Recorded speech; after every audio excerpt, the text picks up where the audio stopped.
I've thought about making this for a long time. I wanted to talk about a show that chances are you probably haven't seen, or if you have, had difficulty understanding. A show that I myself have been thinking about for the past decade, which, yeah, is a bit much. But more importantly, I wanted to analyze and relay the message of its narrative. That and its symbolism, metaphor, allusion, allegory, subtext, and so on, but that doesn't really roll off the tongue as easily. Still, I should probably explain what I'm talking about first. Blackrock Shooter, or BRS for short, is a multimedia project that started back in 2007. The short version being that Huke, an illustrator known now for his work on Steins Gate and the Metal Gear series, designed the character during a creative slump, among other later additions. Psycho Mantis. Fortunately, the initial design would inspire a collaborative music effort with Ryo, who at the time was a fellow member of the group Supercell. The resulting song, also titled Blackrock Shooter, gave the character a role to play and would ultimately lay the foundation for what the BRS project would go on to become, spawning an OVA, 2 anime, 5 manga, a novel, and a slew of games over the years. But we're not here to talk about all that. We're just here for this. Shortly after finishing the OVA, Studio Orday, now armed with the CGI prowess of Studio Sanjigen, would produce an 8-episode TV anime that expanded on the concepts of its predecessor, and despite the length, it did so to an extensive degree. Beyond that, an English dub of the series was released in 2021, which for your convenience, I'll be referencing throughout this analysis. Of course, whenever any relevant conflicts arise, I'll be favoring the sub.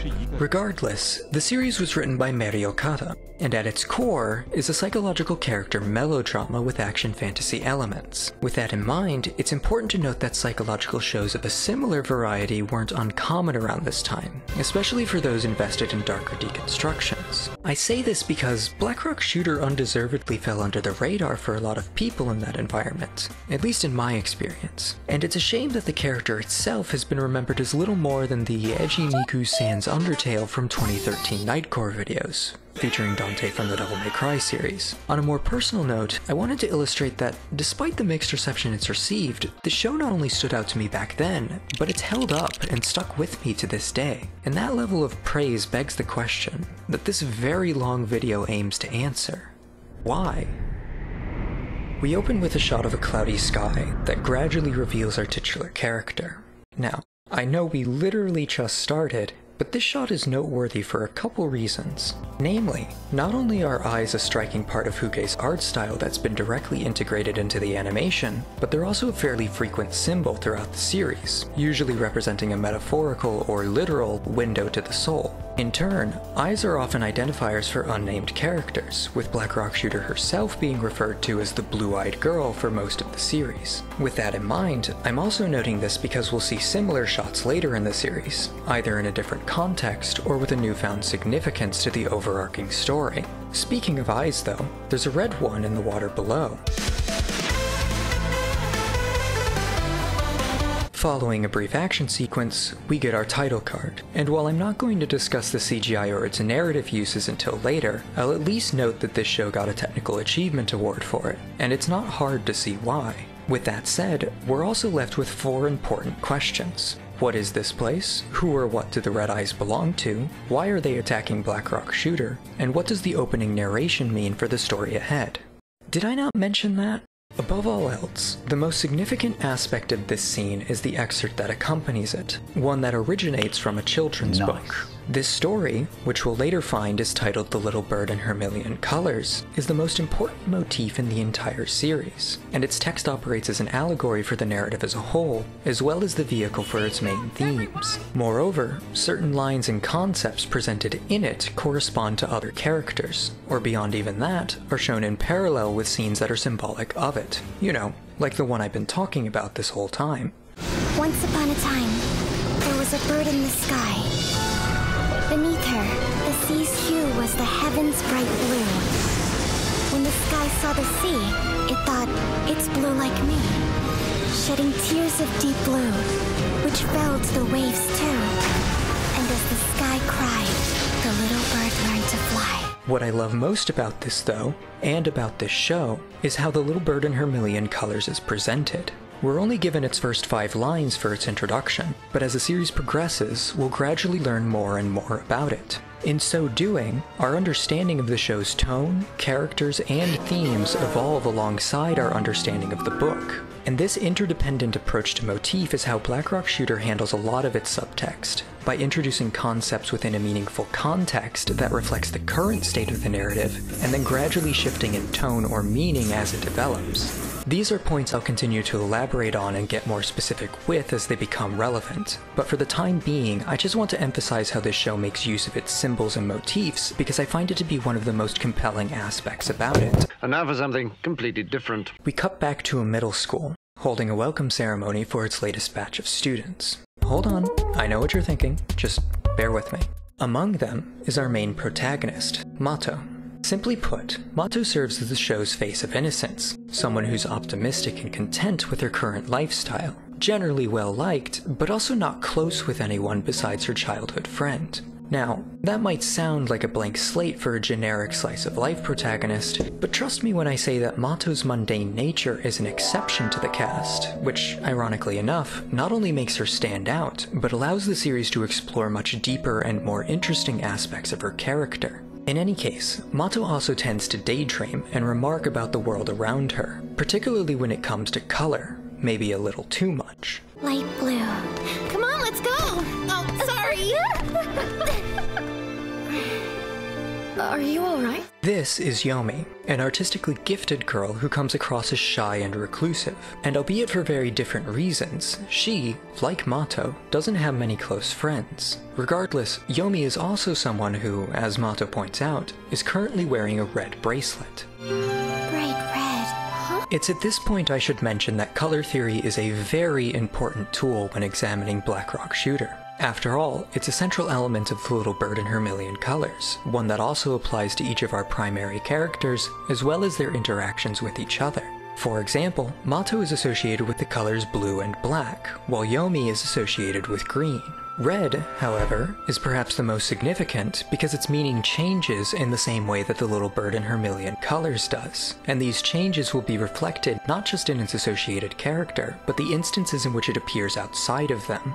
Here, for example, the fact that the bracelet is red is noteworthy on account of its current association with care and affection. It's prominently displayed when Yomi offers her assistance, and both we as the audience and Mato herself see it before Yomi. And if that wasn't enough, she'll gift it to Mato as a sign of friendship in about 7 minutes anyway.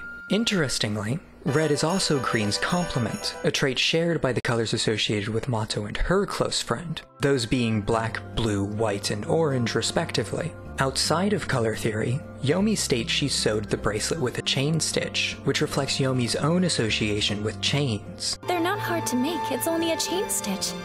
Looks hard to me. Of course, chains are used to signify a bond or connection, which is unsurprisingly fitting for a friendship bracelet. Mind you, all of this is established in one scene, and while right now these concepts are simple enough, we'll later be able to reflect on them from a very different perspective. After school, Mato meets up with her friend Yu, who, though energetic, plays a fairly minor and comedic role for the first few episodes. That said, she does become more significant later on, and there'll be more to say when that happens. Regardless, it's apparent that Mato has already taken an interest in befriending Yomi, particularly for her last name, having misread it as Little Bird Playing. When I say bird playing, what pops into your head? Playing with birds? The Miss Bird playing I know wouldn't tie up her fellow birds, but she is good at tying string. This refers to the similarly titled story that Mato is so infatuated with, and establishes Yomi's metaphorical connection to it. Meanwhile, Yomi meets up with a friend of her own, with slightly different results. I've never met someone so expressive before. You can't. Yes, I know. And don't forget that. It's worth noting the tonal juxtaposition here, because the scene emphasizes that, despite their similar social circles, Mato and Yomi's relationships are drastically different. More importantly, it distinguishes how they differ. That is, Yomi's lack of friends isn't solely a byproduct of her personality, nor is it by choice. Quite the contrary, Yomi wants friends, but is prohibited from making them, and the same cannot be said for Mato. The next day, Mato approaches Yomi to ask about her last name directly, learning that the correct reading is No Hawks. Unfortunately, and in light of yesterday's events, Yomi chickens out of the conversation before Mato can make any further progress. Bird up! Afterwards, and though largely out of ignorance, Mato chooses to blame herself for this exchange, and amidst her lamentations, finds herself with you at the door of the counseling office. And that means... That's right!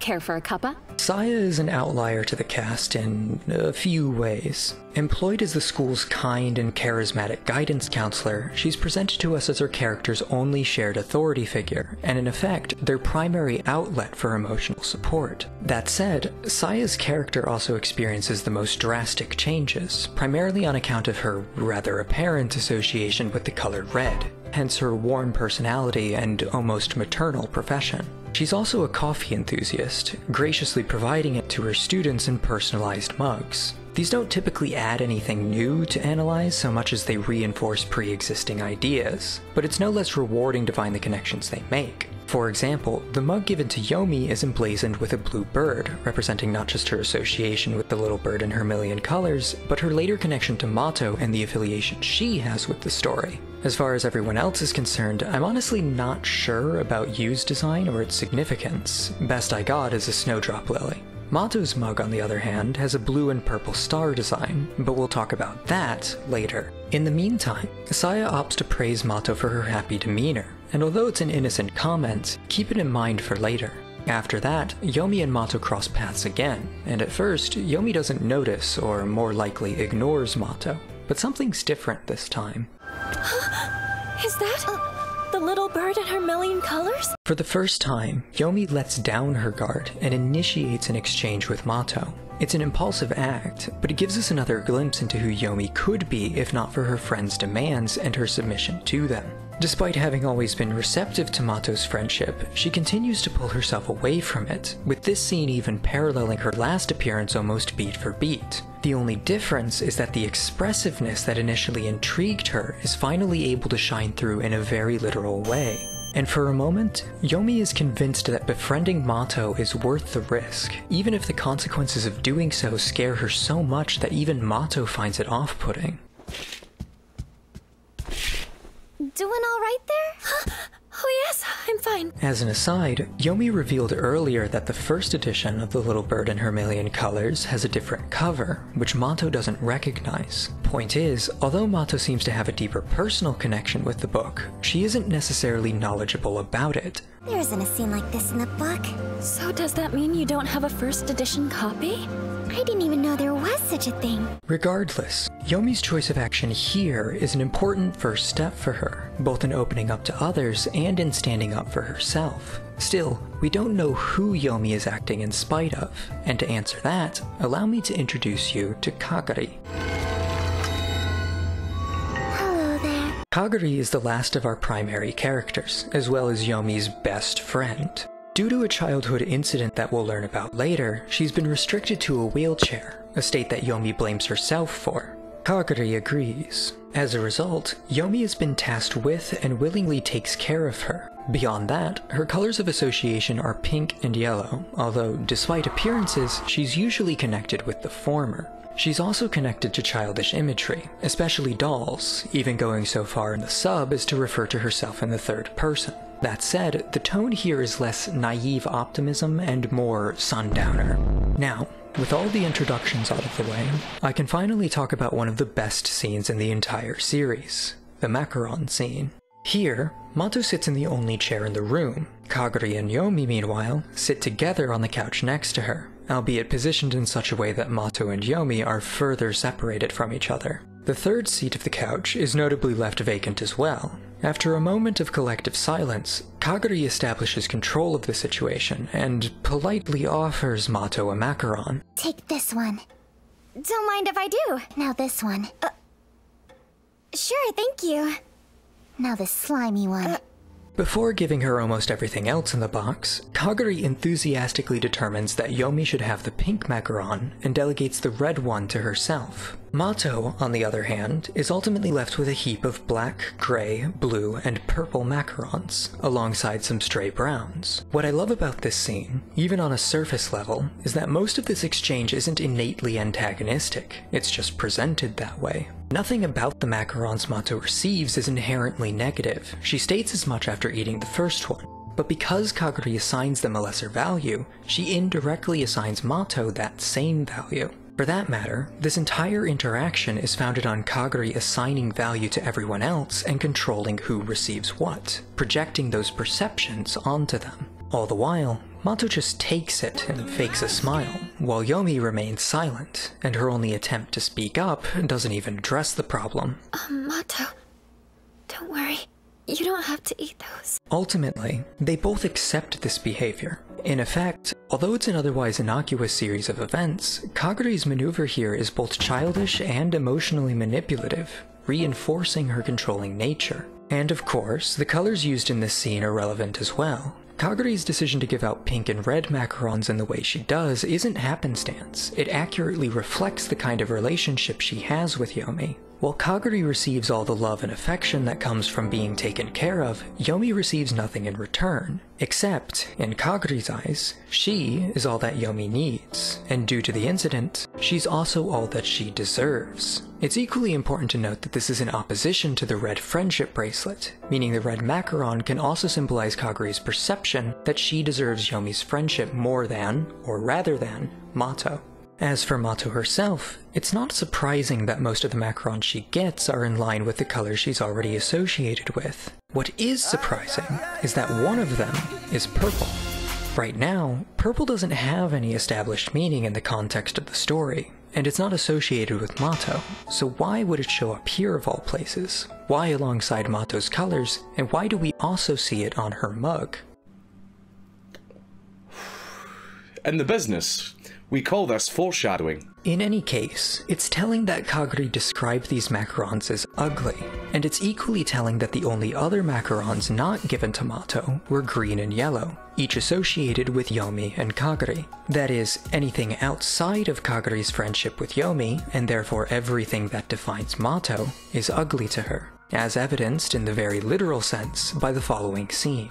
To be brief, Mato compliments Kaguri's dollhouse for how detailed it is, but this too falls on deaf ears. Instead, Kaguri gives Mato a hideously rugged doll, though Mato again tries to play it off. Upon doing so, however, Kaguri opts to play pretend so she can be a bit more direct. I think Mary has something to say. Go away! Go away! Now, the narrative purpose here is the same as the scene before, but the imagery presented will be used for a much different purpose later on, and elaborated on soon enough. More importantly though, this game of pretend is enough to shake Mato, so much so that she runs home and straight to her room, unable to process why any of this happened, or more specifically, what she did to deserve it. Meanwhile, Kaguri chastises Yomi for attempting to befriend Mato in spite of her wishes, adding that she'll punish her for it, to which Yomi responds, I do.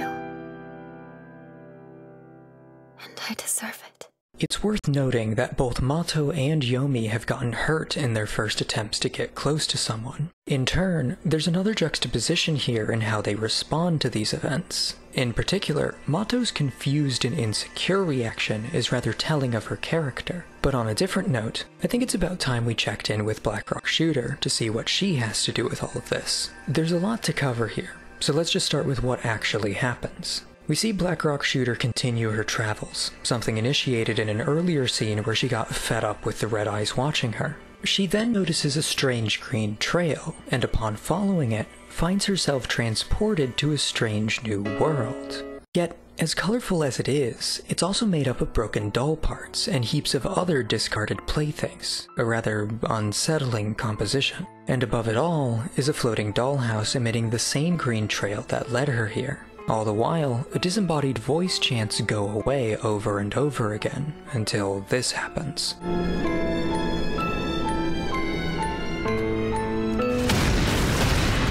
My wife said that deja vu was like God's way. After getting knocked around for a while, the rider jumps down onto Blackrock Shooter, grinding its own wheels into her before dropping macarons on her face. As she does, she continues the chant we've all grown familiar with. Now, that's all well and good, but what does it even mean? This place, while never officially named, is generally referred to as the Otherworld, with its inhabitants likewise being dubbed Other Selves. As the name suggests, these exist parallel to the real world and the characters in it. For example, Blackrock Shooter is Mato's other self, and Chariot is Kagari's. It's this distinction between the real and fantastical that lends itself to the drastically different approaches to animation that we've seen so far. As far as the CGI is concerned, Sanjigen's work here is nothing short of impressive, and it remains so to this day. To be clear, I'm not saying that on the grounds of this being some science fiction grade technology compared to others of its kind, as tempting as that sounds, but rather that the manner in which it's stylistically and narratively implemented is incredibly unique. On a technical level, the production staff wanted to use 3D animation for these sequences with the expressed intent of replicating hand-drawn 2D animation by subduing rather than emphasizing the definitive qualities of CGI. Exclusive plugins were used to automatically give character models illusory hand-drawn outlines. Toon shaders were also used alongside texture as a means of both replicating the qualities of Hukei's artwork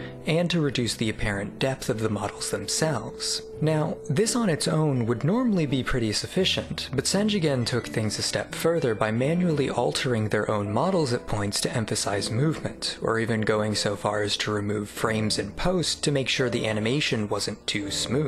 This almost, but not quite indistinguishably 2D look creates a very otherworldly feel, particularly when compared to the actual 2D animation employed in the real world. True, Orday's work here isn't nearly as technically impressive as Sanjigen's, and even I hesitate to call it anything more than average, but I think that in and of itself plays into the mundanity of the real world and its characters, while letting the CGI shine even more. In a way then, this narrative juxtaposition between the Otherworld and its counterpart is demonstrated through the very mediums that we as the audience experience them. Even the soundtrack plays into this to a certain extent. Composed by Hideharu Mori, the soundtrack is much like the series itself in that it, sometimes literally, evolves and changes over time. While most of the early real-world soundtrack employs traditional instruments like pianos, guitars, and violins for a predominantly classical experience, the Otherworld soundtrack and later tracks in general become much more experimental as mechanical and industrial sounds are added in, typically creating an alien sense of intensity to an often unsettling degree.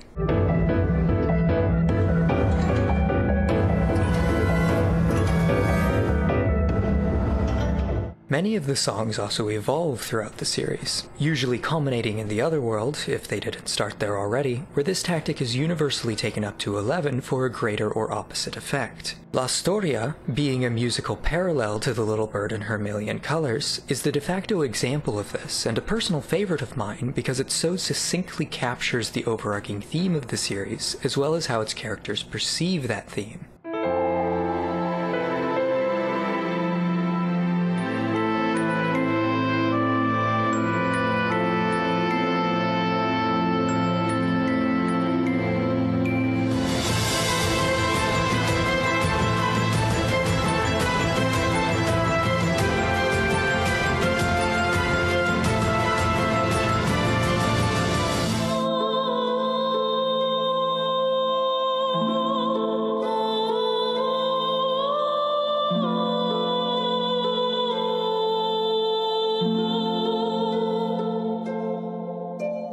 Keep this in mind for later.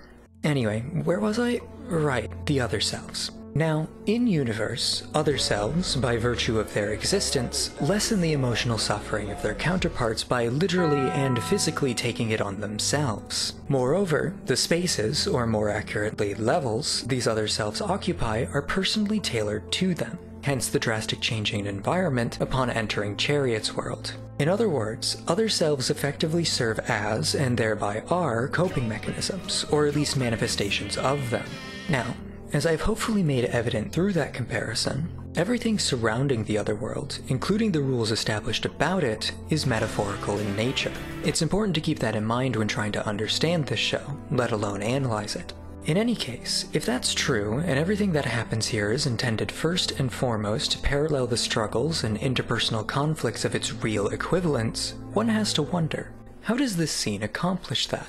For starters, given its color, the trail that appears to Blackrock Shooter is a stand-in for Yomi and how she reached out to Mato at the crosswalk. Likewise, the act of following it is akin to Mato's own efforts to befriend her, and just as these actions lead Mato to Yomi's house, they lead Blackrock Shooter to a dollhouse. That said, we don't see Yomi's other self here, not yet at least, and Yomi herself remains distant from Mato due to Kaguri's demands. This is also why the dollhouse is so far away and seemingly unreachable. In a way then, the trail itself is a cry for help, although that won't be elaborated on until later. It's equally worth noting that this world doesn't belong to Yomi, it belongs to Chariot, Kaguri's other self. And in the real world, even though Kaguri is staying at Yomi's home, she doesn't have any control over it. She can't even get privacy in her own room, and everything she does outside of that room is to service Kaguri's whims. It makes sense then that Yomi's other self would reside in Chariot's world, even more so that she would be trapped inside of a dollhouse, a space through which the owner has complete control over the events within. Outside of Yomi metaphors, Blackrock Shooter's entrance to Chariot's world is one of the many symbolic references to the little bird and her million colors, with BRS herself alluding to the titular bird traveling to various colorful worlds. Unsurprisingly, pink is among them. In that sense, when I say that this is Chariot's world, I mean that in the very literal sense. The chanting that pervades it is also ripped from Kaguri's dialogue in the previous scene, and the events therein are directly mirrored here. Much like Mato, Blackrock Shooter isn't wanted here, and while Kaguri hurt Mato on an emotional level to get that across, Chariot does so by absolutely brutalizing Blackrock Shooter. Interestingly, BRS never attacks Chariot in this scene, and she barely tries to evade the onslaught, much like how Mato didn't retaliate against Kaguri's abuse. It's an entirely one-sided fight in both worlds, and that's the point. Which brings me to Chariot herself. Visually, her legs are robotic and artificial, while Kaguri is presumed to be paraplegic.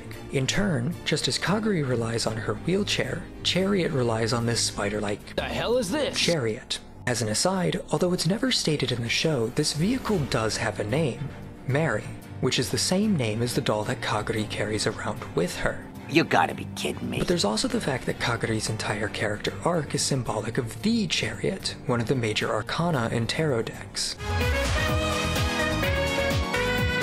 More importantly, major arcana are the last of Blackrock Shooter's overarching motifs, and so naturally, that leaves Mato as the star, Yomi as death, Yu as strength, and Saya as the devil. We'll get to how each of these apply as we go, but for now just know that this motif is heavily drawn from the other self's designs, such as Blackrock Shooter's emblem, and moreover, her counterpart's corresponding mug and casual outfit. Back in the real world, just as before, Yomi is emotionally distant from Mato, but Mato herself isn't much better. Ultimately, she does attempt to talk to her, but it's a much more hesitant action than any we've seen before. Even then, she doesn't get very far before a pair of her acquaintances intervene, and though they invite her to the festival, Mato declines after her own invitation is ignored. I guess I could...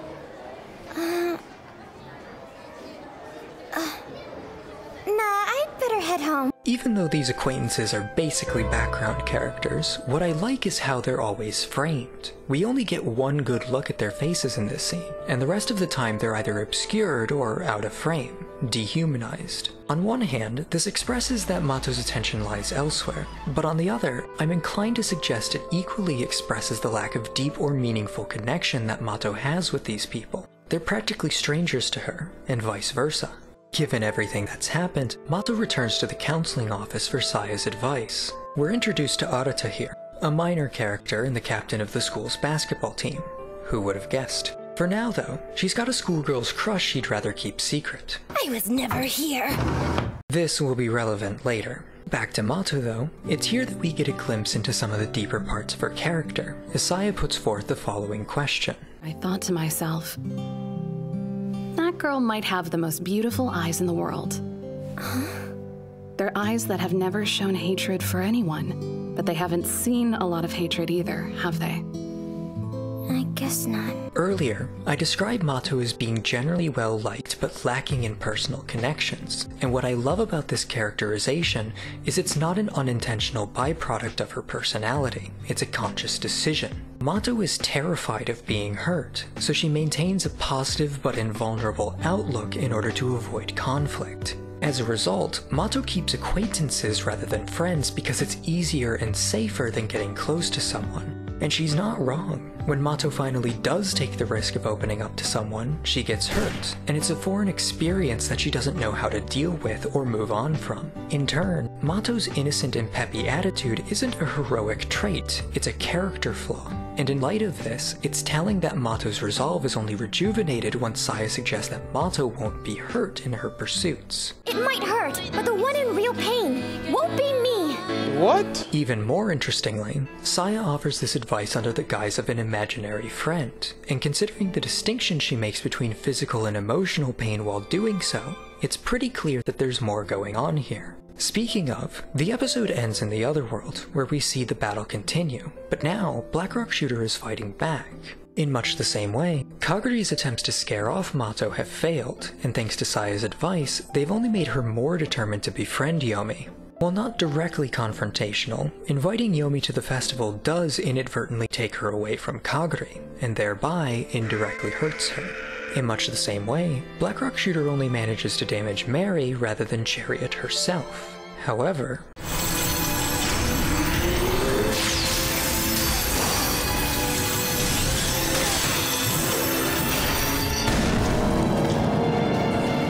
this is Dead Master, Yomi's other self. And through her, chains and their symbolic tone have changed. They still symbolize connection, but Dead Master's chains wrap tightly around and restrain her, binding her to that connection. Likewise, Yomi is bound to Kaguri's so-called friendship because of her own guilt and Kaguri's manipulation. It's because of this that Dead Master fights against Blackrock Shooter, or more accurately, protects Chariot from her. Because although Yomi desperately wants to be free of her chains, she's unwilling to break them. And so long as this dilemma persists, Yomi can't be taken from Kaguri, and so Kaguri can't be hurt, and neither can Chariot. And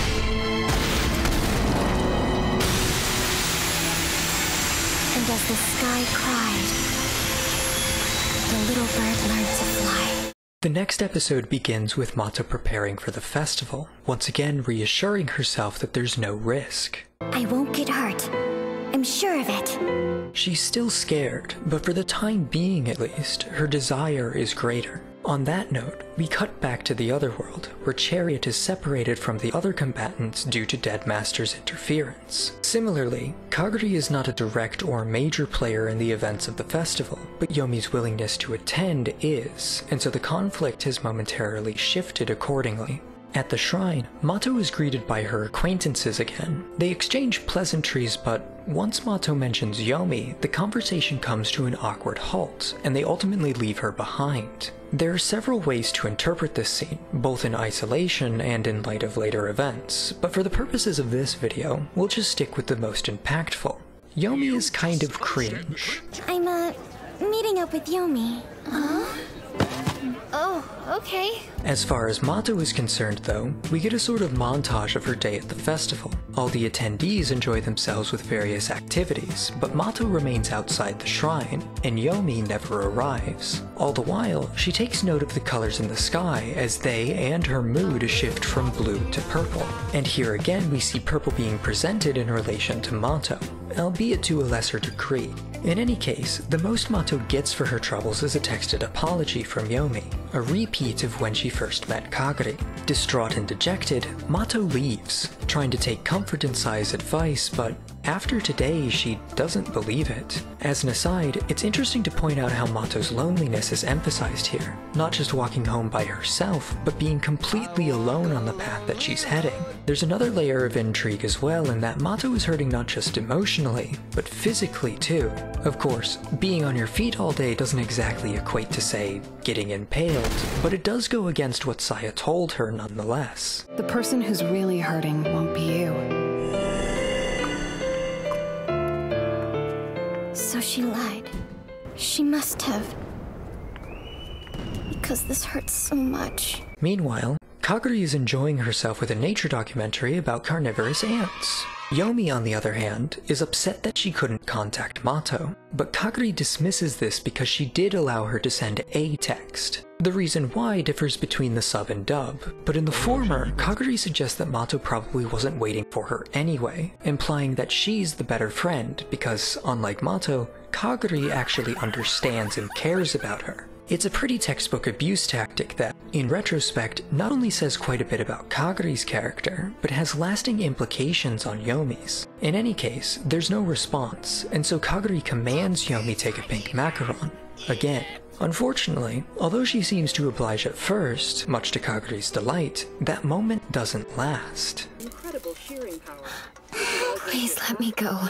What? What stands out about Kaguri's initial reaction is that it's so much more genuine than any of her other attempts to please Yomi, notably because this is what Kaguri wants. As childish as it is, if Yomi had succumbed here, it would have only reinforced the idea that Kaguri is the only one she needs, or better yet, wants in her life. But to see that called into question challenges the ideal she's grown so accustomed to and is now so desperate to keep intact. Case in point, Kaguri is completely unfazed by Yomi's distress about the festival, and when she does console her, her embrace is stiff and her words are empty. It's at this point that things take a turn. You need a reminder that you're not sad. So I'll carve you one.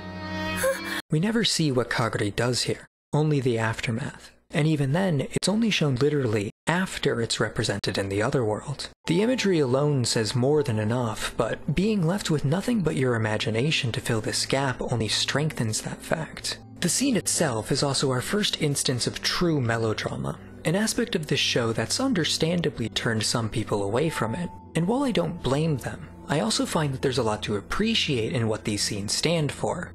Generally, anyway.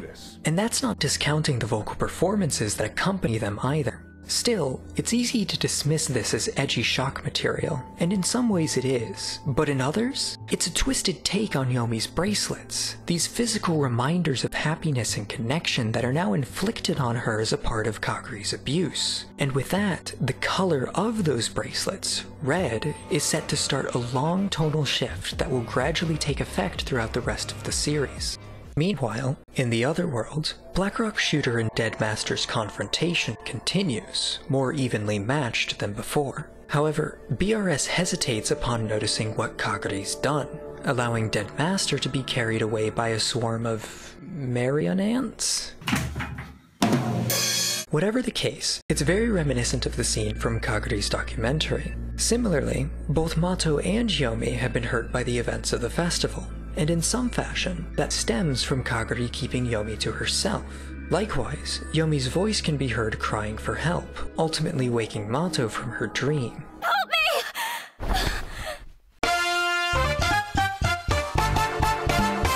As will later be explained by Saya, indirectly or otherwise, people can observe the other world and, to a lesser extent, communicate through it in their dreams. It's no coincidence then that many of our glimpses into the other world have taken place after the evenings of the real world. Mato's likely been catching these same glimpses since the beginning, but she's never had any reason to think of them as anything more than that, at least until now. Whoa, hey! What happened to your chest?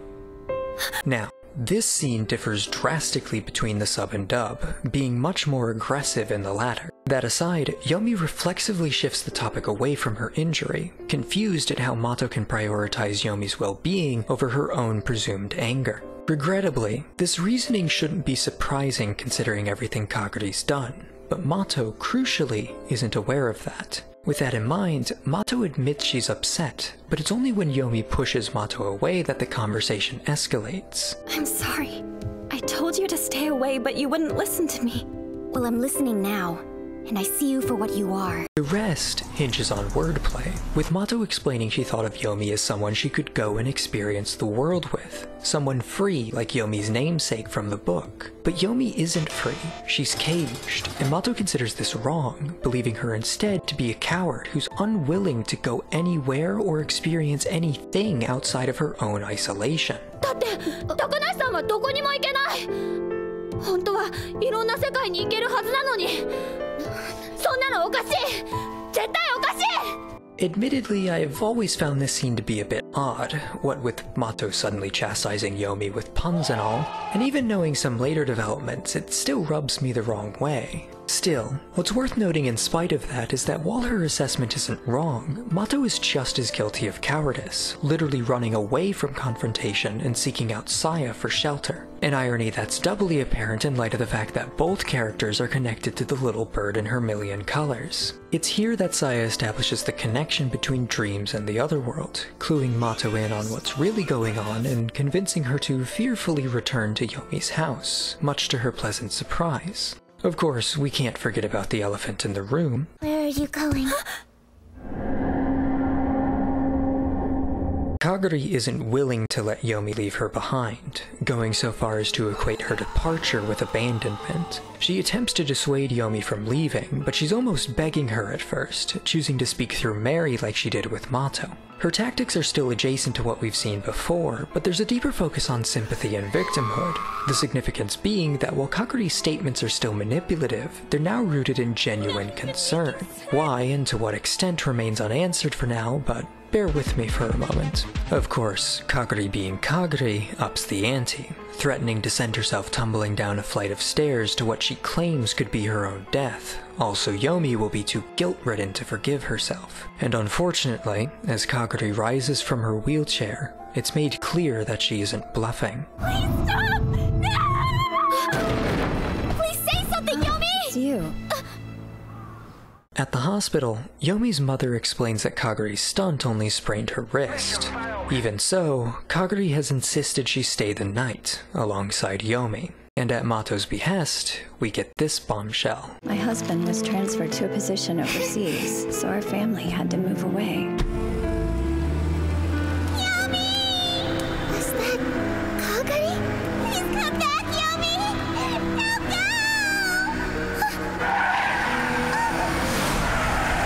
go! Kaguri was never paralyzed. Even after the accident, she suffered no physical damage to her legs. But this isn't to say she wasn't psychologically damaged. From the very beginning, Kaguri had an extreme emotional connection to Yomi, one that she had to abandon, and one that Kaguri, especially as a child, was understandably devastated to lose. Yet, because of the accident, and only because of the accident, Yomi stayed. However, Kaguri's fear of losing her never left. Over time, that festered into an unhealthy fixation on avoiding past trauma, leaving her in an emotionally stunted state. That's why she's associated with dolls and other childhood objects, not just as a representation of control or manipulation, but as a literal manifestation of Kaguri's own attachment to childhood and her refusal to move on from it. Something equally applicable to her relationship with Yomi. That's why her behavior, much like a child's, is so egocentric, unable to understand or empathize with other people and their desires. Her earlier attempts to console Yomi being a prime example. More importantly, this is why she attributes Yomi's continued friendship with the maintained fabrication of her condition, the only thing in her eyes that's keeping Yomi from abandoning her for good. It's no surprise then that Kaguri threw herself down the stairs, not only as an act of defiance, but as a means of doubling down on the facade to regain and strengthen her hold on Yomi. Look, I can't move my arms either. Kaguri. You're my nurse now, Yomi. That'll be your job for the rest of your life. All of these factors recontextualize Kaguri's actions as a result of Munchausen syndrome, quote-unquote, as well as the emotionally troubled mindset that entails, and thereby retroactively humanizes her character without necessarily expecting us to excuse or pity her. In fact, the show makes it clear that doing so has only enabled Kaguri's behavior and allowed it to get worse. In particular, Yomi's mother is decidedly well aware of Kaguri's psychological issues, but is so consumed with pity that she knowingly caters to them anyway. Mind you, doing so, as Mato points out, has come at the expense of her daughter's happiness. How about you start feeling sorry for your daughter? Unable to get into the hospital room, Mato calls out and insists on leaving with Yomi. This doesn't go over well with Kaguri. You stupid whore! Stay the hell away from us! Yomi belongs to me, you got that? She ruined my whole life! So she's mine until she dies! It's at this point that everything collapses into chaos, which is only further emphasized as we continuously jump back and forth between the real world and the other world. I'll be discussing each world's events separately for the sake of clarity, but as a result, I won't be doing justice to the tension this tactic creates. Starting with the real world, Kaguri's outburst only escalates upon noticing Yomi's smile, an expression that involuntarily betrays her true feelings. From an outside perspective, this isn't a significant action, but to Kaguri, it signifies that Yomi's happiness lies in someone other than herself. And that means that even her paralytic facade, the one thing she relied on to preserve her status quo, can't keep Yomi by her side anymore. And so, she abandons this act entirely, openly admitting that her fixation has consumed her to the point of defining her very existence. Can you really not imagine your life without me? I can't! I'll die! Flashback. Without Yomi, I don't think Kaguri would even survive. End of flashback. Yomi shares this understanding, continuing to blame herself for the incident, but also for Kaguri's psychology. Regardless, Yomi is once again torn, and Mato's response to this, at least in the sub, is just so good. かわいそうだって思っちゃダメなんだよかわいそうがられることこそかがりさんかわいそうそんなの腫れ物扱いバカにしてるもん This line.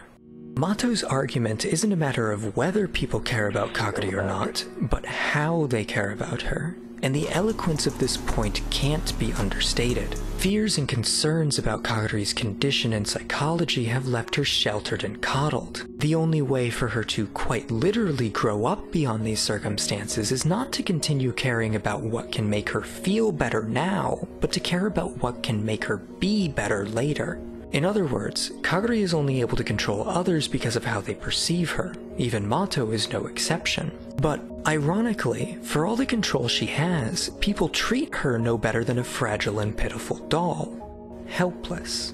It's telling that Mato's pity is the only thing Kaguri gets from this, but the same cannot be said for Yomi. I wanted to help. No matter what I did, you got sicker and sicker.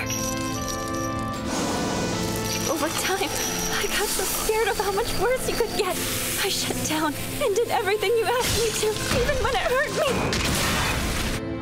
But I realize now, I was being selfish. Armed with this understanding, Yomi finally stands up to Kaguri, insisting she go out into the world with the comfort of knowing that Yomi won't abandon her, even if they aren't always together. However, Kaguri would rather remain stagnant, breaking down in fear and refusing over and over again until suddenly she grows quiet, and strangely, at peace. It's at this point that I should discuss Kaguri's tarot card, the Chariot. More specifically, its reversed reading, which, like many of the other characters' arcana, is indicative of her flaws and the obstacles she needs to overcome in life. That said, the Chariot serves as a sign of aggression or lack of willpower, suggesting that you can't control everything in your life, and you may need to find a new direction in it. Naturally, Kaguri has demonstrated many of these faults in the past, but this particular scene has put them all on display at once. Speaking of Chariot,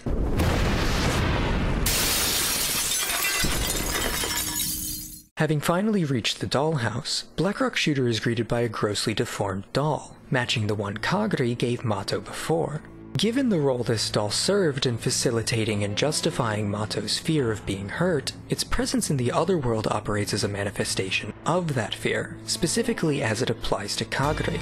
That is, Mato is only able to get through to Yomi once she faces her fear of Kaguri. Likewise, it's only when the doll is destroyed that Blackrock Shooter is able to find and reach out to Dead Master. However, she isn't free yet, still rooted and bound by her own chains. Similarly, Mato can only do so much to help Yomi, and at the end of the day, it's up to her to break those chains herself. It's also important to note that the sub reuses Kaguri's chanting here, and while Kaguri lashes out at Mato to go away in the real world, Chariot has a similar idea in the other world.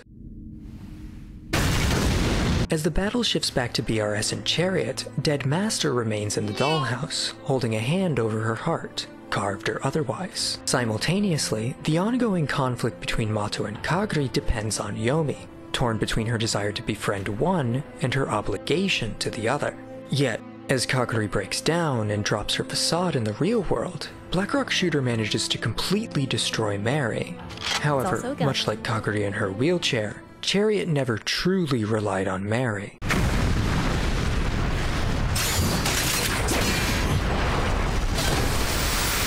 Now, as it stands, Chariot is the first of the other selves to awaken, a concept that's very rarely brought up in explicit terms, if at all, but a pervasive one nonetheless. That said, awakening can best be described as a process other selves undergo in response to the psychological trauma of their counterparts. Presumably, it makes them stronger, while also transforming their weapons and, in some cases, their appearance. The process itself is always triggered by an event in the other world that in some way corresponds to the counterpart's psychological trigger and emotional breakdown. In this case, Mato's interference left Kaguri on the brink by stripping her of her security and the illusionary performance it depended on. In turn, Kaguri's true nature is essentially revealed through Chariot's awakening, as stated earlier. Returning to Dead Master, she finds her chains are attached to a heart-shaped moon, and takes action. Kingdom Hearts! Blackrock Shooter, meanwhile, cuts off one of Chariot's arms and shatters both of her legs, mirroring the injuries Kaguri pretended to have. With that, Dead Master frees herself, the moon breaks, and in a beautiful sequence, the whole world shatters. We can't be free!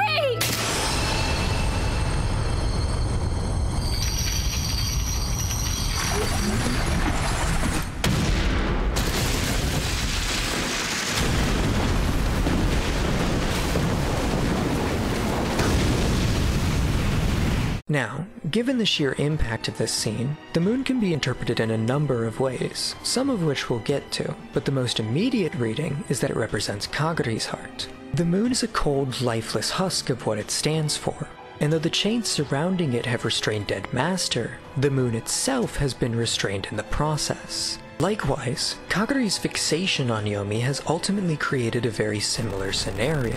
In turn, the broken heart destroying the world can be read as a very literal representation of Yomi breaking Kaguri's heart, and in so doing, shattering her worldview. Kaguri's entire life up to this point was defined by her dependence on Yomi and the lifestyle that ensured it. Losing both is no different from losing everything. It's no surprise then that Chariot's world, her everything, is the other world's price to pay. That is, of course, if it weren't for Black Gold Saw.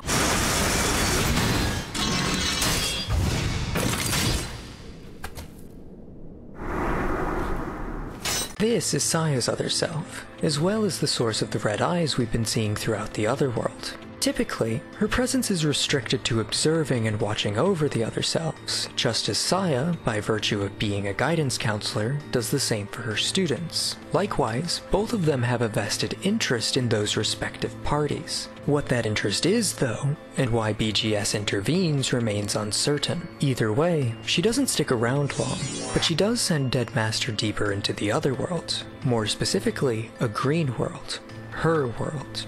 It's important to note that travel between levels of the other world is, if shown, always depicted as a descent, a common strategy for representing deeper and darker parts of the human psyche, a literal rendition of the descent into madness, if you will.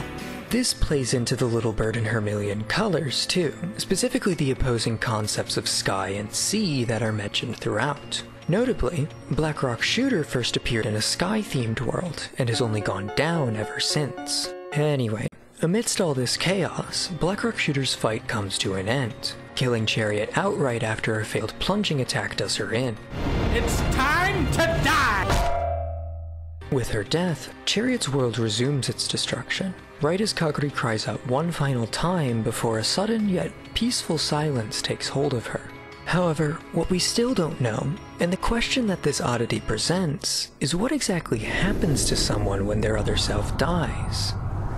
So, episode 3 is a bit of a breather episode, by this show's standards. Not much really happens, but there's a lot going on that'll lay the groundwork for future developments. Case in point, we're immediately introduced to Black Gold Saw's world, which, despite all expectations, is white, and yes, that is a relevant detail. Watering the soil beneath her, she gives rise to a multitude of newly formed other selves, each taking on the appearance of a hooded figure. As with much of the other world, this act is largely metaphorical in nature, representing Saya's status and duty, guiding and molding her students so they'll grow as people. And this is accomplished by having Black Gold Saw quite literally grow these fledgling other selves who can be molded into unique individuals. That said, to what end this serves in universe is a mystery that pervades much of the series, though it remains a part of whatever plans BGS has in store. The next morning, Mato and Yomi accompany each other on their walk to school. It's the first time they've been able to do so comfortably, and both the topic and tone of their conversation reflects this. More specifically, we learn that Kaguri fainted soon after the events of the previous episode, a direct result of Chariot's death. But ever since she woke up, her physical and mental state have significantly improved. So Kaguri's still doing well?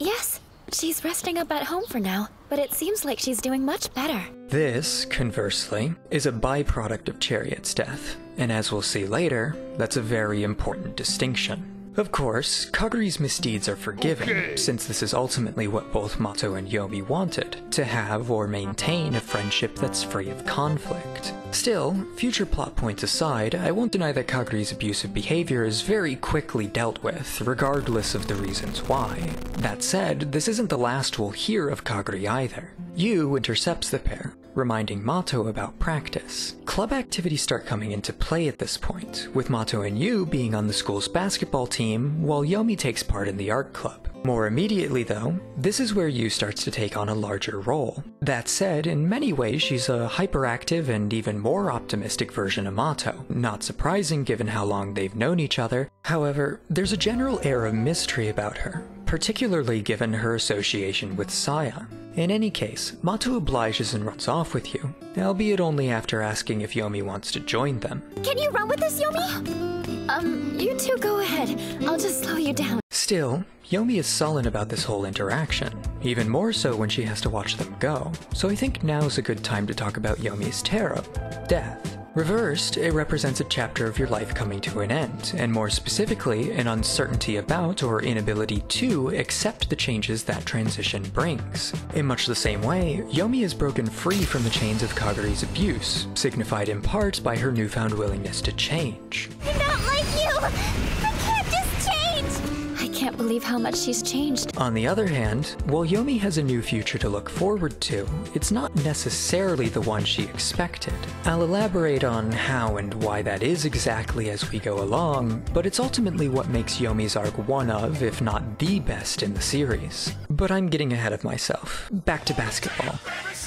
Arata takes a liking to Mato's performance and decides to enlist her as a substitute for the summer tournament. The tournament itself isn't particularly important, but Mato's participation in it means she has more responsibilities, and a rigorous training camp to attend, starting tomorrow.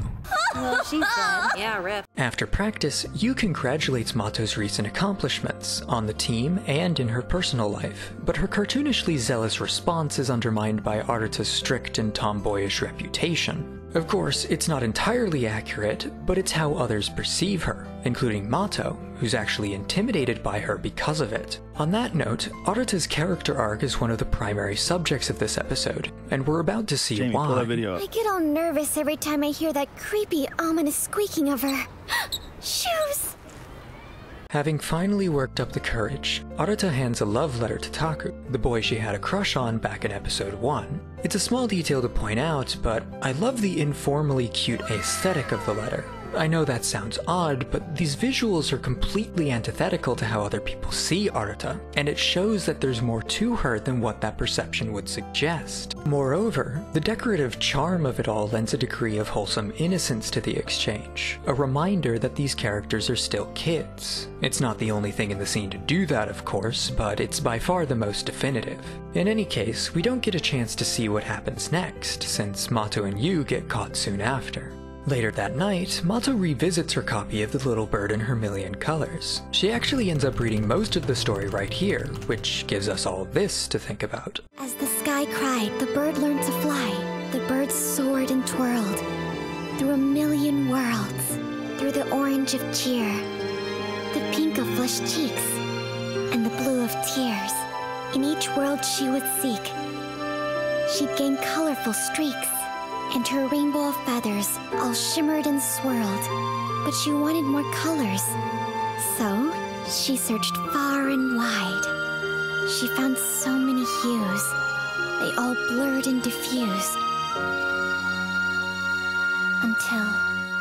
While it's best to discuss the story and its message once we know what the ending is, it's telling, given the tonal shift, that Mato chooses to stop short of it, particularly since what little we hear of it seems to, at the very least, challenge Mato's optimistic and in many ways fairy tale-esque interpretation. In much the same way, the story's tonal shift reflects not only a gravitation towards the darker elements introduced in the previous episode, including the symbols therein, but the ways in which Mato has had to confront conflict and thereby challenge the worldview her interpretation has facilitated, much like Yomi and Kagari have. A perception she's also notably spent much of this episode retreating back to. Yomi's character up to this point has been similarly affected, although, given what we've seen, her interpretation of the little bird in her million colors differs from Mato's. That is, Yomi believes she can find happiness by attaining freedom from entrapment, whereas Mato believes it's innate to the colorful adventure she so idolizes and has allegorically become a part of. Again, I can't stress enough how important this book is. In addition, Mato just casually gives us this line to think about. The girl from my dreams. I wonder if her eyes ever change colors. I love how offhanded this question is, because it's not presented in a way that suggests it carries any significance, and at this point in the series it doesn't even really make sense. Either way, Mato doesn't get a chance to dwell on this either, as she gets a call from Yomi. Initially, the call itself doesn't seem to be all that remarkable, at least until Yu is brought up. Love her to death, but I think she might be a hoarder. It's nice that you two are so close. It's at this point we gain a new understanding of how Yomi perceives Yu, and where her depressive attitude is coming from. See, it's important to keep in mind that, while it's true that Yomi's gotten out of an abusive situation, she hasn't done so unscathed. For years, Yomi's perception of what a friendship is has been restricted to her experiences of abuse, specifically, abuse that made her feel valuable and necessary for Kagari's well-being. Quite literally, in fact. I can't! Living in that environment for so long has only tainted Yomi's understanding of what it means to be valued by someone. So of course, when Yomi recognizes that Mato's friendship with Yu stems from a lifelong bond, she doesn't believe she can share that connection, and thereby sees herself as a less valuable friend, if she even sees herself as one at all. Case in point, Yomi hangs up on Mato soon after, insisting she shouldn't have called in the first place. It's off to training camp now, and for the most part that's exactly what we get, at least for Mato. But for Yu, it's the first time we get to see her interact with characters outside of the main group, and it doesn't exactly go the way you'd expect. Sorry, who are you? Name's Yu. I'm the manager. Oh man, seriously? It's odd that Arata would have difficulty remembering someone as distinct as the team's manager, doubly so in the sub, where Yu doesn't state her name at all. Things only get weirder when Arata later brings her up in conversation. She gets along fine with the manager. Wait, did you say the manager? Hey! I'm not seeing 100% out there! Back in the other world, the recently formed figures continue to writhe about while indulging in, or more accurately, mimicking the emotions of their counterparts, some more intimate than others. However, one in particular stands out from the rest. A frail girl with red hair who helplessly, painfully shivers in fear of the world around her. This is Arata's other self, a far cry from the type of person she appears to be, but an accurate reflection nonetheless. Interestingly, Black Gold Saw takes a liking to her regardless, extending her hand as if to offer salvation, despite her devilish association and design. Doubly so considering the track that accompanies this scene is Paradiso, or Paradise, and the feeling it communicates matches that description.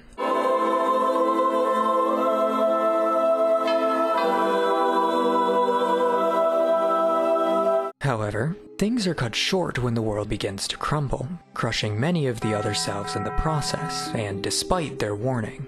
Awakening with a start, Mato recounts her dream to Yu. who notably figures out the connection between dreams and the evidently not-so-imaginary friend Saya described. Mato dismisses this though, since she's never dreamt of anyone other than Blackrock Shooter. This distinction is important because it reinforces the fact that she hasn't been dreaming about the other world at all since Chariot's defeat. No more strange dreams last night, I guess. This lull between dreams also corresponds to the tonal shift presented in the book. For Mato, these dreams of the other world are more akin to nightmares, and anytime we see her wake up from one, it's universally portrayed as a frightening experience. Add to that the established nature of the other world viewed through these dreams, and their absence becomes a metaphor for the relative peace displayed throughout the episode, whereas their reappearance signifies the abrupt end of it. Likewise, although not confirmed until later, the only reason Mato could have had this dream is if the other selves were worried about Blackrock Shooter herself.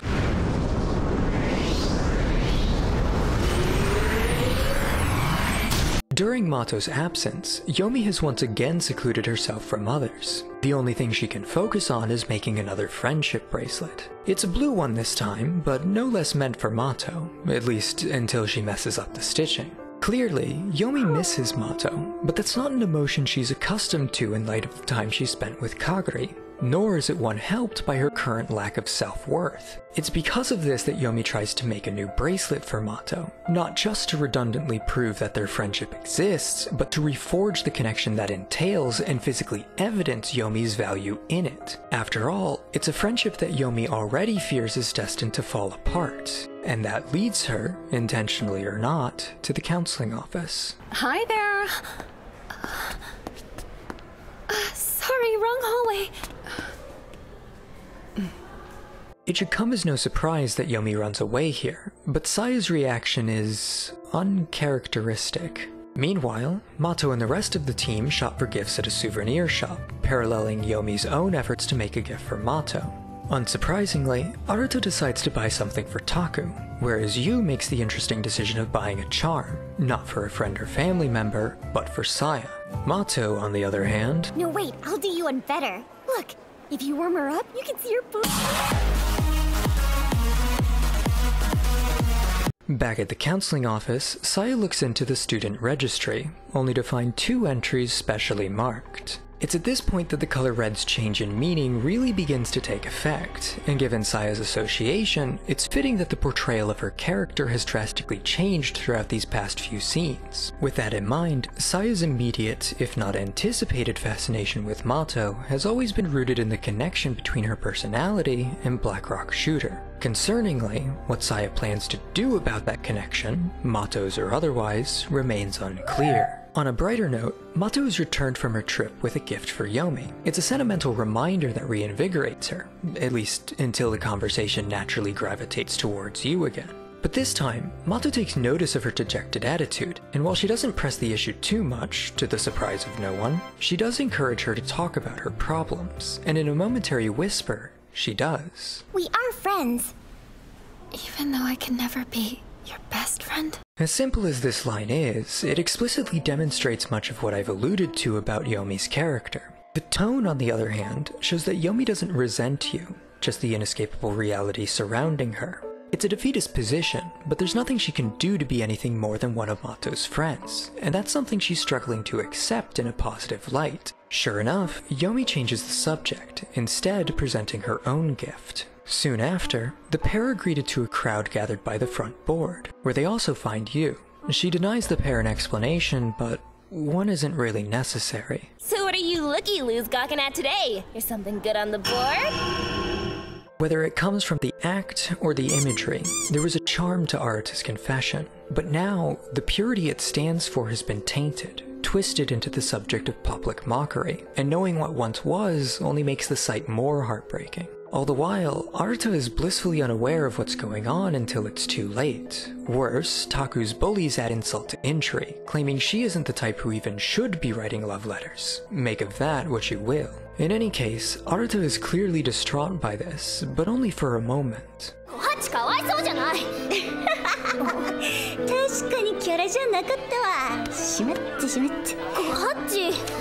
It's important to note just how similar Aruto and Mato's behavior is, because both bury their true feelings in the face of conflict in favor of a protective facade. Arata even goes so far as to deny who she is. So, while they may appear strong, neither properly deals with their emotions, and that similarity makes Arata an interesting parallel to Mato. Following this, Mato and Yu share a moment in the courtyard, a display of connection which of course leaves Yomi too introspective to indulge. They share a past, and also share a future. The tears they've cried together are what binds them. Now, even though her thoughts here aren't anything new to this analysis, they inspire her to paint a very important portrait of Mato. It's interesting to note the significance of tears in this painting, because its association with Mato reflects not just the context of this scene, but also the melancholic nature of the blue of tears that she represents within the story. Likewise, Mato's eye contains a thematically appropriate pentagram, but what's odd is that although her eyes have always betrayed a specific sense of innocence, this symbol is the only thing in the composition that's red in color, a color that's quickly approaching more sinister connotations, and this is no exception. In the business, we call this. In the meantime, Arata confides in Saya about her love letter, but she doesn't break down or lash out over it, she just laughs. In fact, she claims it's taught her to stick to who she is, not in how she perceives herself, but in how everyone else does. She makes herself the one at fault by doing this, rather than the victim, but that at least presents her with a more comfortable solution, a way to believe that the act she performs is her true self. Moreover, it's a way to believe that there's nothing to cry about because the worst is behind her. Saya, on the other hand, is unconvinced, positing that it must hurt to be strong, and this is where things take a turn. かわいそうに、小畑くん。みんなの笑い者の小畑くん。強がって、無理して、小畑くんの心は痛い。そして、小畑くんの存在自体も痛い。痛い。It seems sudden, but we know now that Saya's always had ulterior motives, and though her actions here are more direct, they're also the first she's really taken towards anyone other than Mato, which in itself is noteworthy. But what's horrifying is that while Saya's methods are designed to reinforce and exacerbate insecurities, nothing she says in doing so is disingenuous or untrue. In fact, Saya has and later will demonstrate that her advice isn't intrinsically malicious, her intentionally poor choice of words are. Very poor choice of words. For example, Arata is the latest subject of gossip and ridicule, and that's not something that just magically goes away. It hurts, but Arata's equally hurtful solution demands she deny her identity while blaming herself for and abandoning her feelings towards Taku. Perhaps all she can do then is cry, but by denying herself even that just to stay strong, she, like Mato, suffers. And through the other self that bears her suffering, Saya knows that, perhaps even better than Arata herself. It's interesting then that Saya becomes an antagonistic figure upon telling these girls what they don't want to hear, but no less need to. That doesn't make her any less brutal, of course, but it shows that Saya at least believes her efforts to be beneficial, albeit in a way we don't yet understand. That said, Arata isn't the only person Saya wants to talk to.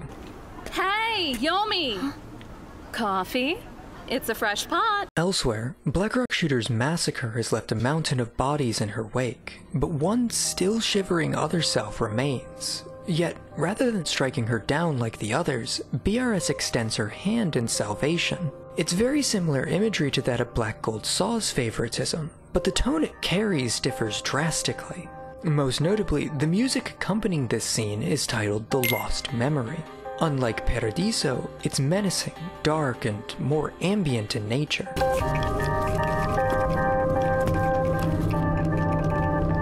Likewise, while Black Gold Saw's gaze was favorable and pleasant, Blackrock Shooter's is cold and hollow. Still, as diametrically opposed as these characters are, the commonality of a savior remains, one that's unsurprisingly reflected in their counterparts. We've already discussed Saya and her brutal honesty, but Mato has continuously tried to ease the suffering of others, sometimes to avoid getting hurt, other times to overcome her fear of it. Their reasons and motivations differ, but they're both trying to do what's best for others, in one world or another. It's fitting then that Black Gold Saw would bring these beings into a life of suffering, only for Blackrock Shooter to release them from it. At practice, Aruta sprains her ankle in an accident with another, perhaps too empathetic teammate. It's all my fault! I got in the way and she tripped! Comedy aside, she asks Mato to help carry her to the infirmary, an exchange that parallels Blackrock Shooter's earlier gesture. That said, when Mato asks if she's okay, Aruta's response reassures herself more than it does Mato. Once you start to live like your problems are your own fault, the world starts to feel a little bit less random. So whenever I feel trapped, I can fly out of my cage. Aruta is plagued by a fear of helplessness, fueled by her understanding that problems stem from uncontrollable people and circumstances. To take control of her life in spite of this, she justifies blaming herself for all of her troubles, even a sprained ankle. It's an illusionary coping mechanism, but she's the only person she can control, and to do anything less, regardless of how she really feels, would mean succumbing to her fears. With that in mind, it's interesting that Aruta seems to reference the little bird and her million colors here, because much like the titular bird and the colors it takes on its wings, Aruta bears the brunt of the blame for her worries. She used to take comfort in that comparison, believing that, in finding freedom from chaos, she'd be happier. But given what Saya told her, it's only put her through more pain, and that's shaken her, as has everything else about Saya. How about I just grab Saya for you? I'd rather you didn't. And just like that, Mato is sent away, but she leaves with a newfound respect and admiration for Aruta's resilience. Given their similarities, this was to be expected, but given how their other selves display their differences, it's rather ironic. Aruta's other self has been little more than a shivering mess ever since she rose out of the ground, yet BGS saw potential in her. Perhaps, given time and with a little push, Aruta's other self could have become just as strong as Blackrock Shooter.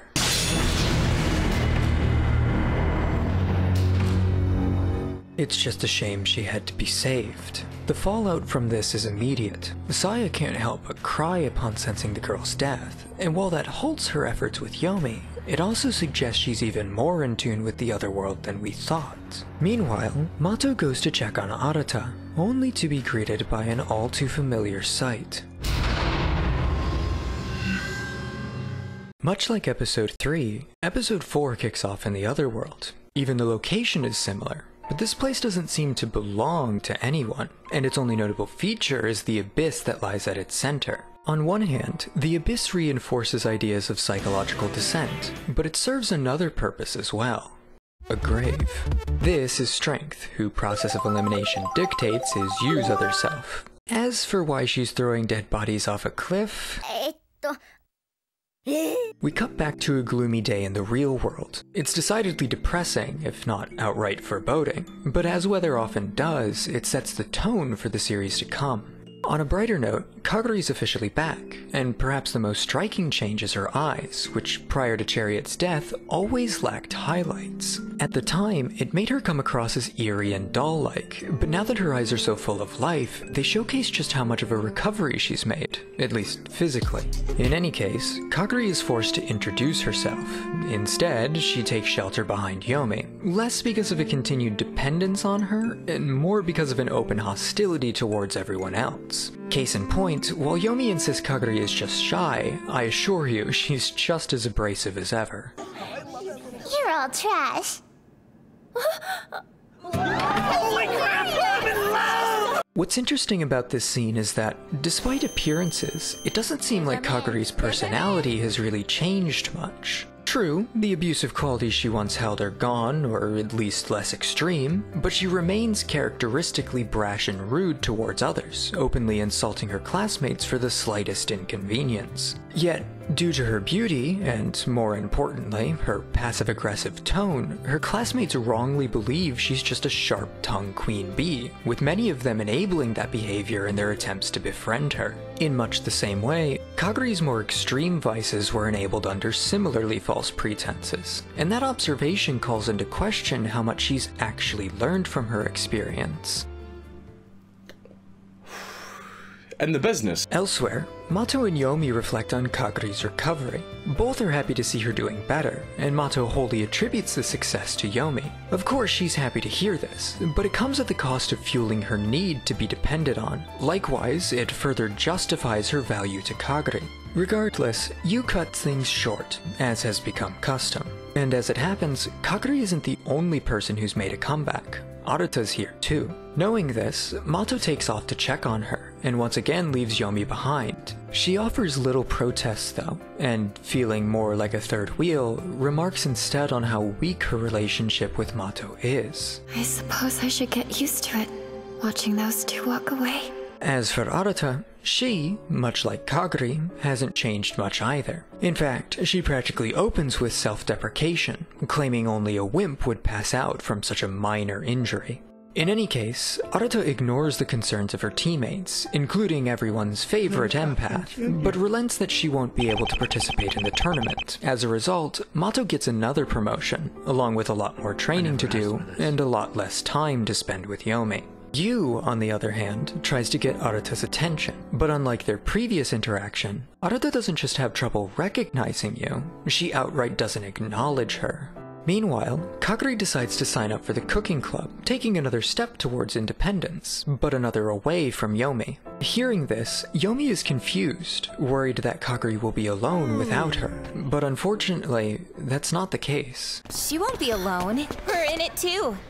It hasn't been made fully apparent, but Kaguri's initial persona and celebrity status has garnered her a posse of like-minded individuals, people who are equally controlling and sharp-tongued. And although her friends may act in her supposed best interest, they often prevent her from making her own decisions. In this case, by escorting her away from Yomi. Now, this idea parallels Kaguri's doll-like state as an abuser, but it also flips that dynamic on its head. Kaguri did all she could to take Yomi away from Mato, but now Kaguri is the one being taken away. On that note, Yomi goes back to the counselor's office, and although she's had negative experiences with Saya in the past, she's the only one Yomi can talk to for advice. And so, Yomi gives her thoughts on the matter. 小さい頃からずっと一緒だったから、私がいなくちゃダメだって思ってて、絶対に一人にさせないって。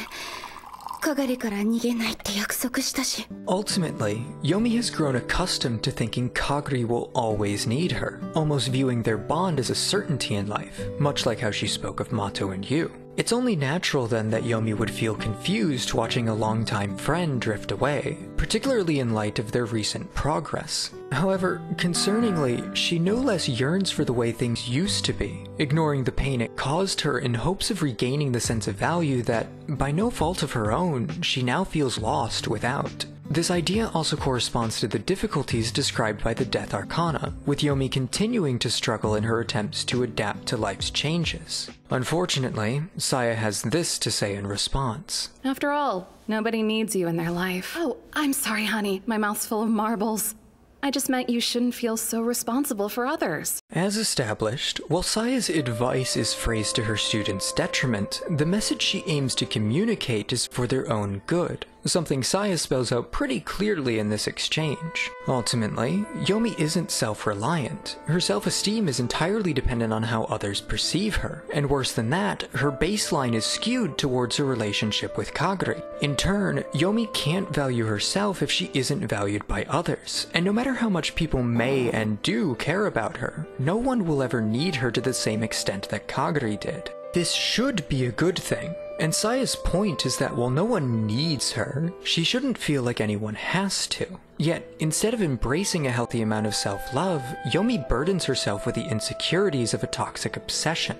In turn, and not unlike Mato and Arata, Yomi deems herself to be the problem, which, overall, is a very harmful and self-destructive mentality to have. Regardless, Yomi's interpretation isn't nearly as positive, and things only get worse for her when Yu arrives to have her own chat with Saya, no doubt regarding her exchange with Arata, or rather, lack thereof.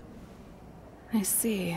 Later, Mato apologizes about her newfound club responsibilities, but oddly, Yomi's only concern is if she'll be with Yu. Obviously, she has to, but Yomi doesn't see it that way, only that Mato is deserting her. Again. It's here we gaze into the other world, not by cutting to it, but by looking directly into Yomi's eyes, or rather, her soul.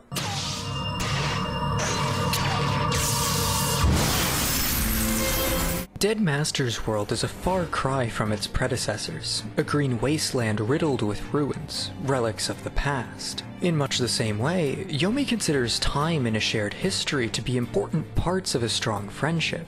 And now that she feels as though she's losing the few friends she has, so too is she losing the historical significance they hold. In a sense, her relationships are also in ruins. Beyond that, Deadmaster herself is swallowed into a vortex, or rather cocoon, of chains. And this is by far the more impactful detail. Though surrounded, Deadmaster is no longer connected to her chains. Similarly, even though Yomi has technically attained a form of freedom, she only cares about the connection she's seemingly lost in the friendships others have made. In turn, Yomi is surrounded by people who share a connection, but she herself has become consumed with isolation. All the while, Black Gold Saw admires her handiwork and descends deeper into the other world. On the bright side, Kagari visits Yomi after school to play a game of Monopoly, which, surprisingly, is one of the other best scenes in the series. It's worth noting that Kagari doesn't live with Yomi anymore, further diminishing the time they have together. Likewise, Kagari uses a bird piece, another nod to the little bird in her million colors. In any case, the game seems to be nearing an end, with Kagari pressing Yomi to sell Baltic Avenue. She refuses.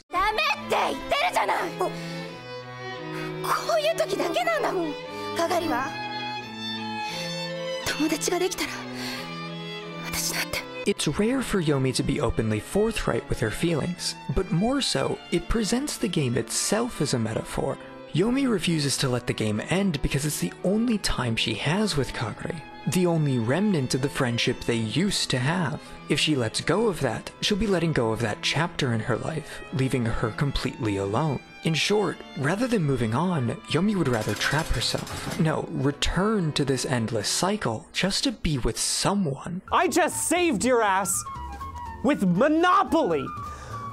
You made me use Monopoly! For what it's worth, Yomi communicating does help Kagari understand what's wrong, albeit not in the way you'd hope. The next day, Mato crosses paths with Kagari. Just Kagari, who declares that Mato will be her escort. You're gonna walk me to school today? In light of this, there's a shot of 3 birds on a perch. 2 of them take off, but the third, implicitly being Yomi, is left behind. When Yomi does get to school, she's understandably upset, causing a bit of a scene until Kagari's friends shut her down. Kagari manages to apologize regardless, but before she can say anything more, her friends shut her down. Again, these people are also controlling, but what's more important overall is the ire that Yomi has drawn to herself in this confrontation. After practice, Kagari approaches Mato again, even offering her a towel, albeit not very enthusiastically. But of course, there's more to it than that. Would you like it if I sold her Pennsylvania Avenue? Wait, like in the board game? I know it's a silly line, but it's also somewhat sad. We'll get to that. For the moment, Kagari's done some introspection thanks to Yomi's outburst, and having come to realize just how much has changed, she's decided she wants to repay Yomi for all she thinks she's done? Probably nothing. In any case, there's a problem. Kagari's never learned to express true kindness. At best, she's hugged Yomi, but everything else has been a projection of self-interest. That is, she, like a child, always expected others to want what she wants. So now, even though she actually wants to help Yomi, she doesn't know what she wants. And even if she did, she doesn't know how to give it to her. That's why she asks about Pennsylvania Avenue, because giving gifts is the only thing she can think of. It's all kindness means to her, but it's not what Yomi needs. Still, at least Mato is willing to help. Meanwhile, Yomi continues working on her painting, and despite only getting a brief look at it, it's obvious the work has fundamentally changed. Almost all the blue has become purple, and what bit of it remains has been repressed into the background. It's the most apparent instance of Mato's association with purple, and although it remains unclear as to why, I promise we're getting there. Regardless, Mato's tears have also been replaced with blood, and the entire thing has been painted in a more haphazard way, almost melting off the canvas at this point. The latter we can point to Yomi's deteriorating mental state, but the former blatantly signifies the final stage in Red's symbolic evolution. From this point on, the color is predominantly associated with ideas of trauma. After all, the blood visuals aren't exactly subtle here, nor are they any less so when Yomi discards her paintbrush. Frankly, the painting itself has become DeviantArt edge material, but that's kind of the point. Besides, I'm not the only one who thinks so. I guess you decided on a more macabre theme. To be honest with you, I kinda liked it better before. So did I. At this point, Yomi's become so consumed by her self-destructive mentality that she's almost purposefully ostracized herself from others, which has only solidified that mentality. All the while, Yomi remains surrounded by reminders of what she doesn't have. I could disappear right now, and the world wouldn't care. At the cooking club, Yomi tries looking for Kagari again, but only finds her friends. According to them, Kagari already went home, which they believe to be thanks to Yomi's earlier outburst. Of course, given that, they continue chastising Yomi, particularly for trying to keep Kagari to herself, or rather, to have a monopoly on her. Yet, ironically, at least from Yomi's perspective, they're trying to do the same, but at this point, Yomi's had enough. You can all have her! I'll be happier that way! Yomi? Perfect timing. It's a mindless act of aggression, but she's only mostly lying. True, Yomi's just trying to prove Kagari's friends wrong, but she still wants what's best for her. She just doesn't want that to change anything. In that sense, Yomi is once again torn. Still, Yomi can't bear the implications. Kagari, meanwhile, can only give the Madeline she's made, still believing they can somehow help. It doesn't matter though. In her depression, Yomi has become totally isolated, no longer by force, but by choice. She's been going to school because you asked her to. Get rid of her! The next day, Yomi doesn't come to school, with Kagari remarking that she was once again turned away. She's called away by her friends soon after, but it rings hollow. In addition to commenting on Kagari's popularity, it's interesting how one-sided her friendships are. More specifically, I think it's apt to say that she, much like Mato, doesn't hold deep connections with these people at all. For the first time in a while, Yu appears during practice. That said, it's really only to make Yomi feel better, namely by asking Mato for her number. For realsies? You're so sweet!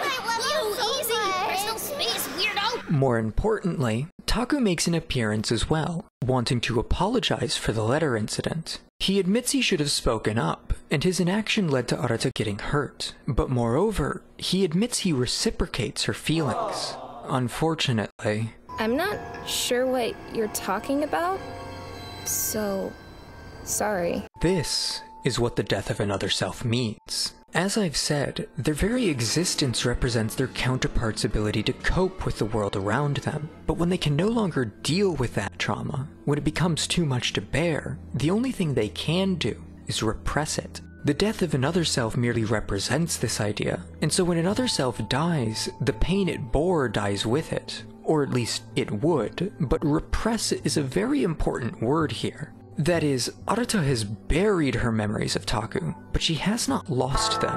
Of course, the same applies to Kagari and her time as an abuser. Perhaps that's what the grave in the other world represents. The point is, there's a reason I draw attention to how little has fundamentally changed about Kagari and Arata. By forgetting their trauma, they've regained peace of mind, but they haven't learned anything from it. They haven't accepted that trauma, and so they haven't grown as people. Because of that, they only continue to cause pain, inadvertently or otherwise, be it to others or themselves. I should go.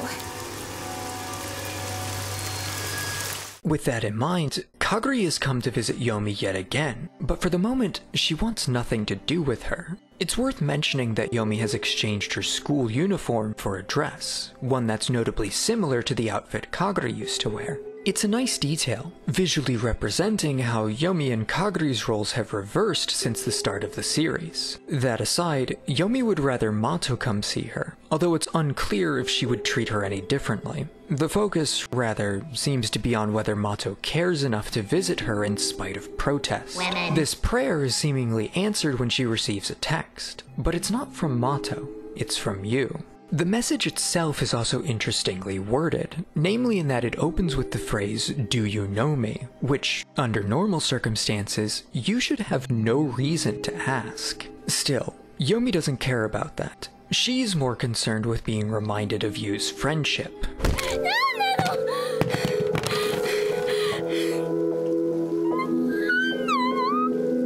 We linger on this static shot for, I'm not even joking, 34 seconds. I'm not going to defend it, but I'm also not going to analyze it. So, scene sucks, silver lining, moving on. Regardless, even after all this time, Kaguri remains. Despite feeling deserted by Mato, Kaguri, the one certainty in her life, hasn't given up. But just the same, Kaguri is all that Yomi has left, and I love how that's communicated. In her frantic state, she can barely control herself, tripping and banging into walls, yet practically unhindered by the pain of doing so. This palpable desperation only persists after going outside, with Yomi ultimately apologizing for nothing at all. Back at the house, Kaguri and Yomi exchange pleasantries, but only for as long as it takes her to explain why she's really there, something Yomi takes poorly. お返ししないと、ヨミ、Kaguriのこと手放してくれないって思って。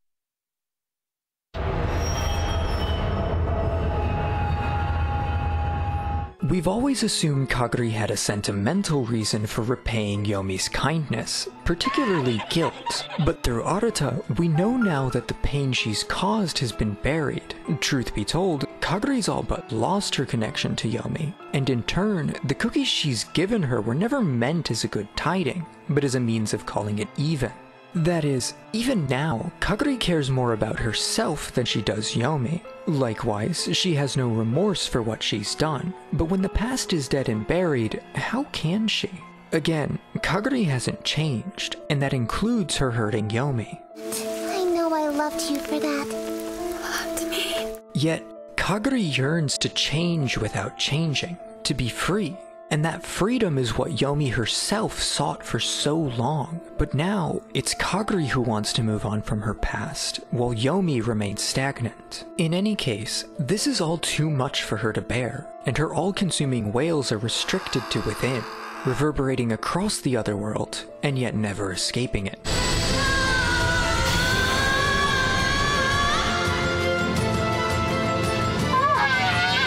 On another note, while it's only in the sub, I really love how the show handles these vocal distortions. I don't even have much to say about them.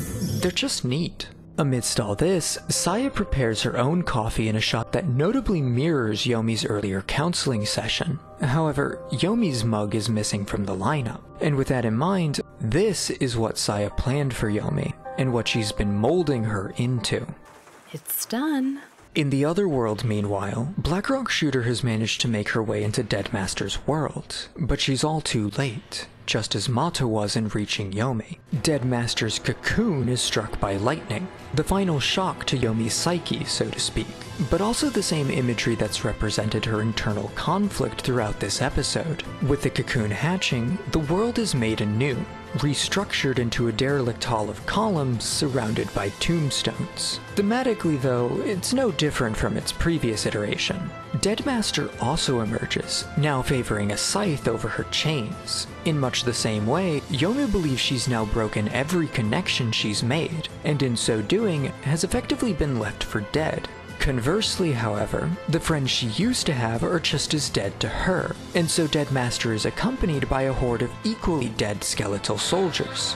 Through this lens, Deadmaster's army is no more than a continued twisted manifestation of Yomi's isolation, and with that in mind, so begins the battle to save Yomi.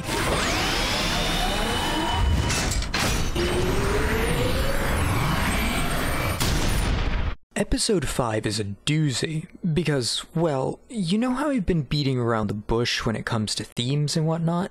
Yeah, that stops now. With that in mind, we open to the sight of an all too familiar dollhouse, the only thing that remains of Kaguri's presence, and all it represents. Meanwhile, Yomi absent-mindedly brushes her hair, or at least so it seems. As for the other world, and for better or worse, things aren't as riddled with symbolism as they once were, at least for the time being anyway. A lot of that has to do with the nature of Yomi's conflict, but it's also because the world's meta-narrative purpose is about to get a whole lot less meta. Still, with how much of a knack this show's had for these literary devices, it's a shame that this arc is so straightforward by comparison, even if only temporarily. In any case, it's still worth noting that Black Gold Saw is actively engaged in watching this fight, and given that this has been Saya's pet project for the better part of a week, it's not hard to see why. Not that I blame her either, not with action like this.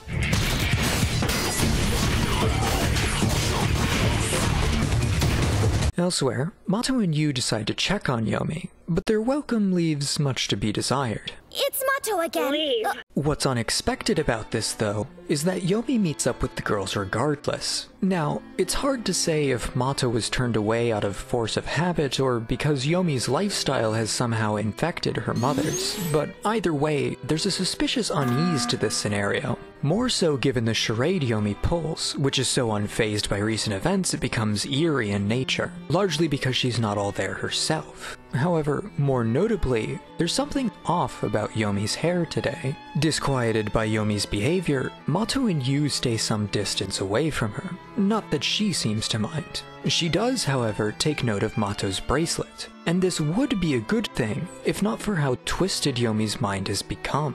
Turns out, Yomi's made a new bracelet, an orange one, and for Yu. This seems rather odd considering the two barely know each other and, well, that. But Yomi's offhanded comment tells us all we need to know. Now the two of you can match. Yomi no longer views Mato's bracelet as proof of their friendship. That no longer exists. What a shame. Rather, she has transformed and projected that meaning onto Yu's friendship with Mato, a far more enviable bond. In other words, this isn't an attempt at reforging or establishing a friendship, it's the relinquishment of it, the culmination of Yomi's passive resignation. And Yu, unwittingly, accepts this. At least, until she finds her bracelet isn't just made out of thread. Is that her hair? Later, the students are assigned a collage project. In response, Yomi drops the uncanny act we saw earlier, and, not unlike the start of the episode, enters a catatonic state, completely unresponsive to protest. As for what would warrant that protest, well, scissors. Yomi!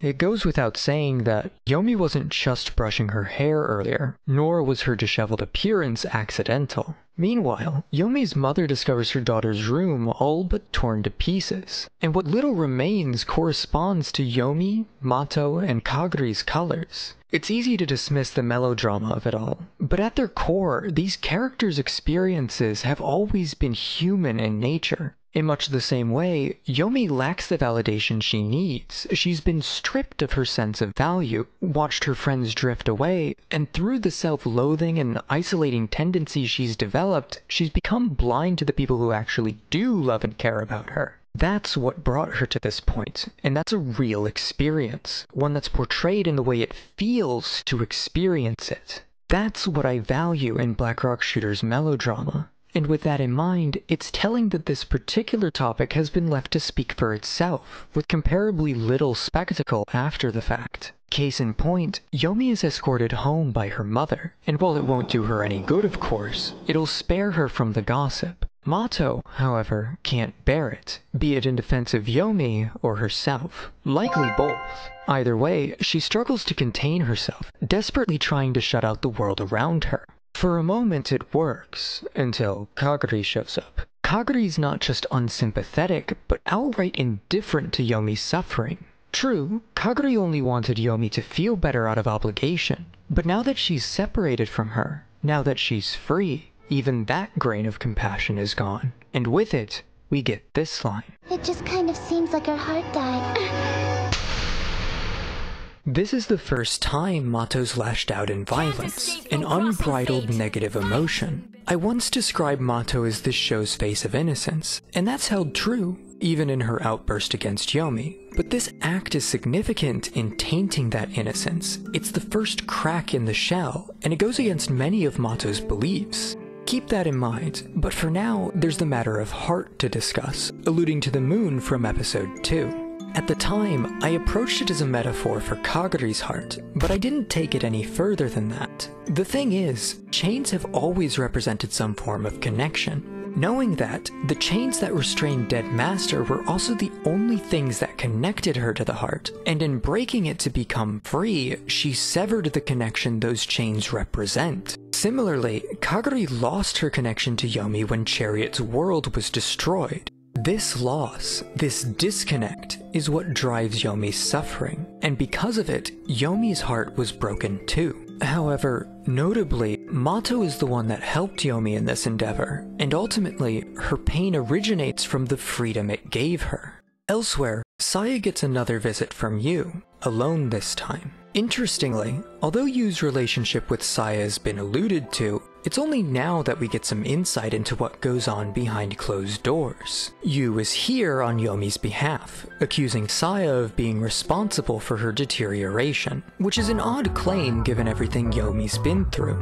unless she knows more about the other world than she's letting on. Saya reinforces this idea, playing off the accusation as an exaggeration, but she doesn't deny her role in Yomi's trauma, only its significance. More importantly, her choice of words here is telling of how she justifies her actions. Her heart will heal itself, and then it will never be hurt again. Saya believes the repression that results from another self's death is a good thing, much like it appears. That is, when Dead Master dies, Yomi will bury everything that brought her pain, and in so doing, Saya suggests she'll become a stronger person, freed from the anxieties that once brought her down. In other words, Yomi's heart will heal without scars, and this is how Saya understands the consequences of her actions. It's not why she's doing it, she wouldn't have been so invested in Arata's other self if so, but it does explain why her methods are the way they are. Yu leaves school soon after, unaccompanied by Mato and unacknowledged by the people around her. There's an interesting parallel to note here, in that Yomi felt the world wouldn't care if she disappeared, but she's almost become an infamous pariah instead. Yu, on the other hand, really has disappeared, at least in a way, and the world really doesn't care. Elsewhere, Mato reads through the rest of The Little Bird in Her Million Colors, and in finishing the story for us, we can finally begin to understand the allegory this show presents us. So, without further ado, this is The Little Bird in Her Million Colors. She found so many hues that they blurred and diffused, until hard as she tried, her black wings couldn't glide. So with nothing to lose, she felt broken and used. And as the sky cried, the poor little bird died. This story has permeated every fiber of this show's being, from its tone to its characters to its symbols and to its message. But that message is what I believe makes this story so powerful, because at its core, The Little Bird in Her Million Colors is about accepting suffering and its value. Not to cling to it, not to run from it, but to accept it, to acknowledge it as a part of who you are and who you can become. It's in doing this that people grow, that they change, and that they finally become free.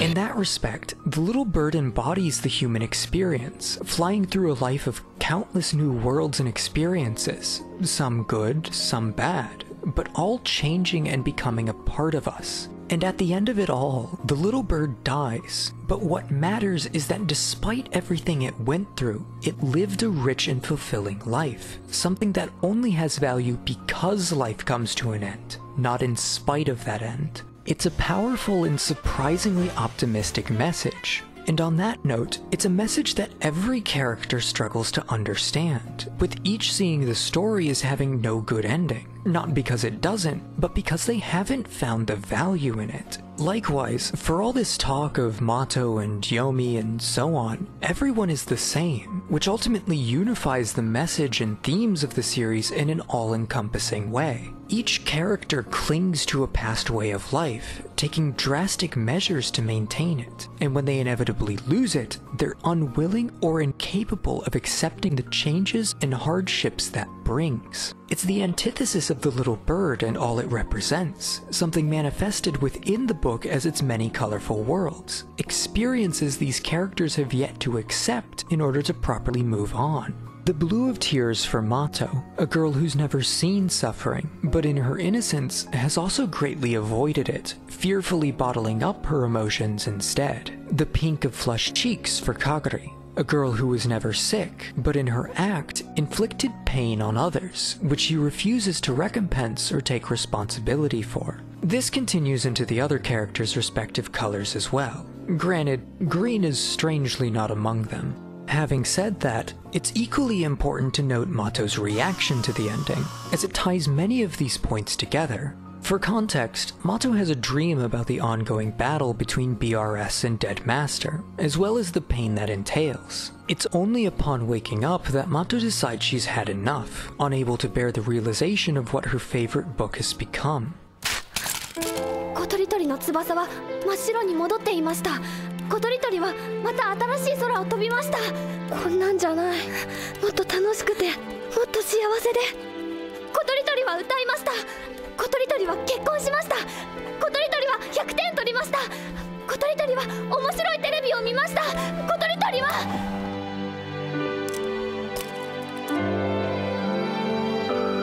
It may be an increasingly ridiculous set of happily ever afters to us, but it showcases Mato's desperation to restore the happiness and wonder she once felt. Yet, no matter how much she changes, it doesn't mean anything.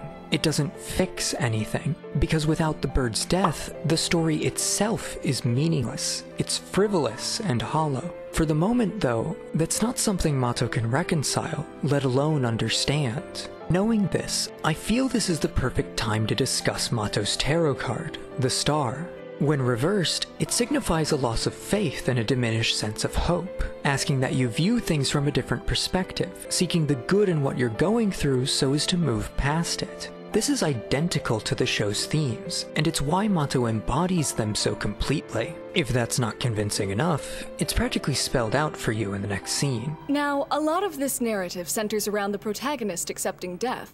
This brings us back to Saya, but now she wants to talk with Mato, not the other way around. Equally surprising is Saya's choice to give Mato tea rather than coffee, a significant deviation for Mato, even more so considering she last spoke with Saya long before we knew better. That said, Saya is more interested in whether Mato wants to save Yomi, and when she admits she does, Saya has some questionable advice. だったら、あなたが死んであげればいいと思うよ。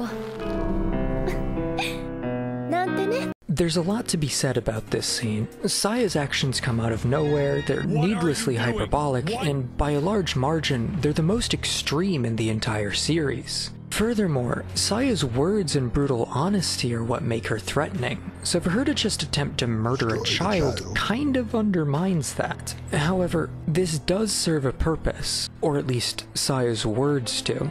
She's always had a vested interest in Mato, but more specifically, in her other self. In turn, Saya isn't trying to kill Mato, obviously, but she does want Blackrock Shooter dead, and ultimately, that's been her goal from the beginning. Every girl she's tormented has been a means to this end, throwing other selves at a wall until something sticks, so to speak. With that in mind, Saya's earlier suggestions take on a more nefarious tone, as she was never trying to preserve Mato's innocence. Every piece of advice she gave challenged Mato's idyllic lifestyle and actively sent her into harm's way, more directly than anyone else. Yet, like them, Mato cast aside and retreated from the lesson she should have learned, and in so doing has inadvertently contributed to a great deal of suffering.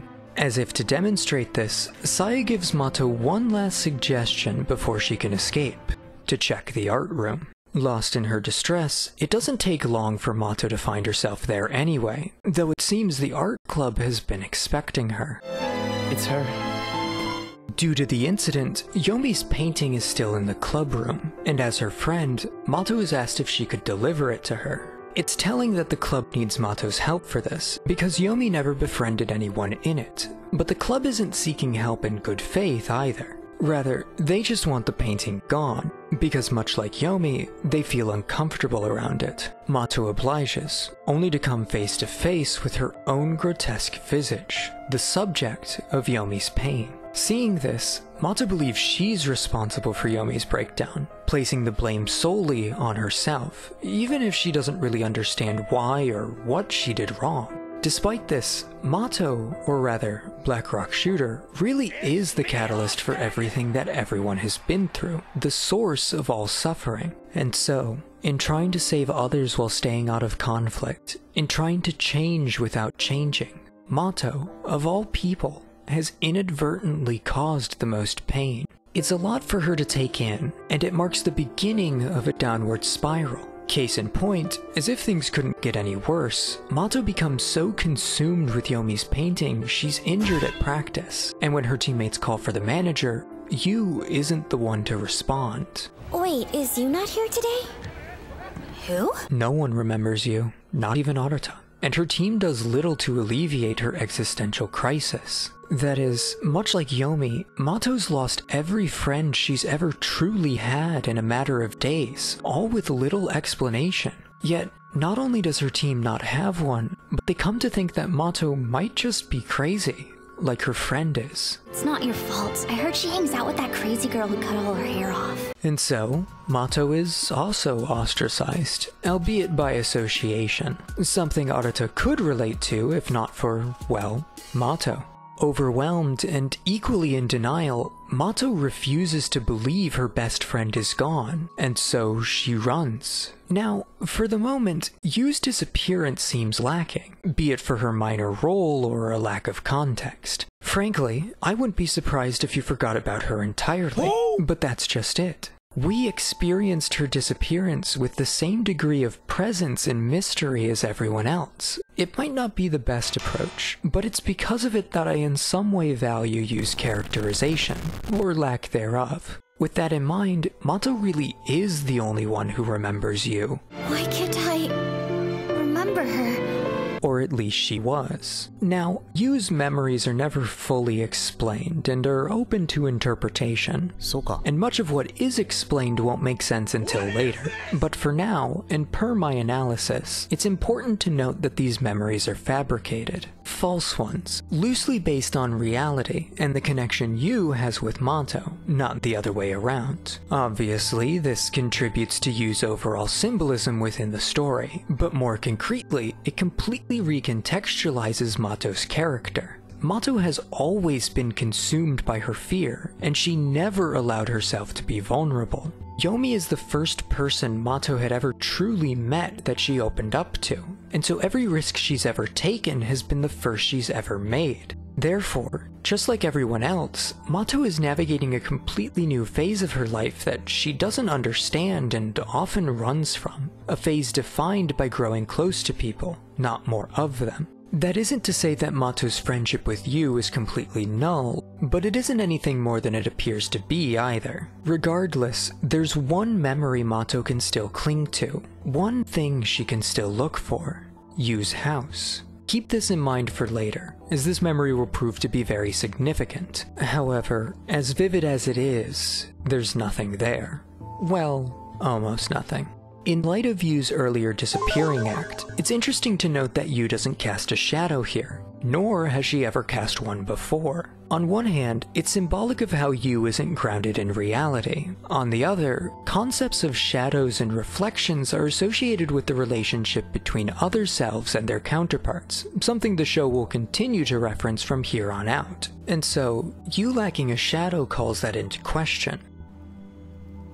Foreshadowing. Yu asks if Mato wants to save Yomi, and in turn, properly explains the nature of the otherworld for the first time. Yu's explanation doesn't offer anything new for this analysis, but this particular line is telling nonetheless. かがりさんも一番の終着と切り離されて自由になった。 Much like Saya, Yu also believes the death of another self to be necessary. However, she doesn't agree with Saya's methods. In fact, she's here to kill her pet project, because if Deadmaster doesn't die here, then Yomi might. But if she does, then Yomi won't remember Mato, or Kaguri for that matter. Either way, Mato loses, and no matter what she chooses, sacrifices have to be made, and she'll have to live with the pain they cause. Mato can't accept this, but she also can't escape it, even in her protests. To her credit though, she's got the spirit. Mato disagrees with the very concept of other selves, insisting that they shouldn't have to fight or bear her suffering, that her problems are hers alone, and that they can always be solved by talking things out with the people she loves. She says this to avoid hurting anyone, to write another fairy tale ending. But if Mato truly wants to live this way, she has to reconcile the themes of the little bird and her million colors. If she can do that, she might have a point, but it's up to Mato to prove it, and that's something you can accept. But ignoring all of that and fighting about it? That's just insane! You're right, as always. Mato is given the chance to do things her way, not Blackrock Shooter's. And despite her hesitation, she decides to face her inner demons, diving into the deepest recesses of her mind.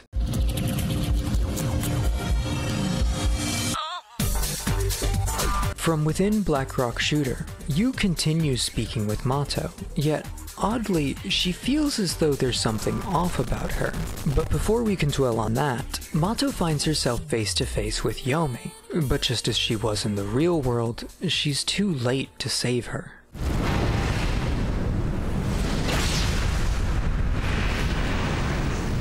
There's a twisted irony to Deadmaster's death, because the blow that killed her was shown the moment Mato found the resolve to risk everything for her safety, and now she finds Blackrock Shooter did just that, only she did it her way.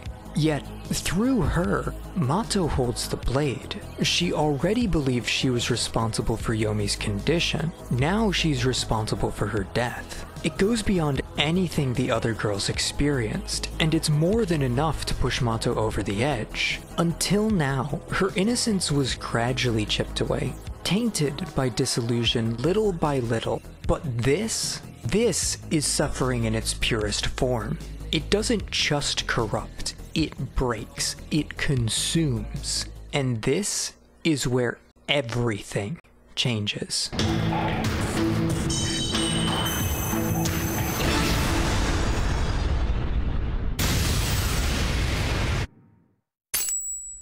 Regardless of how real it was, what Mato saw haunts her. What she did haunts her.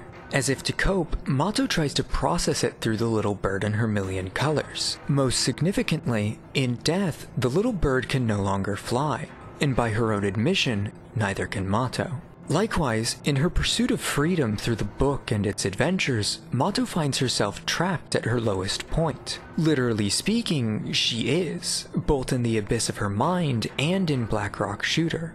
Consequently, Mato views herself in abject horror, further fueling Blackrock Shooter's awakening.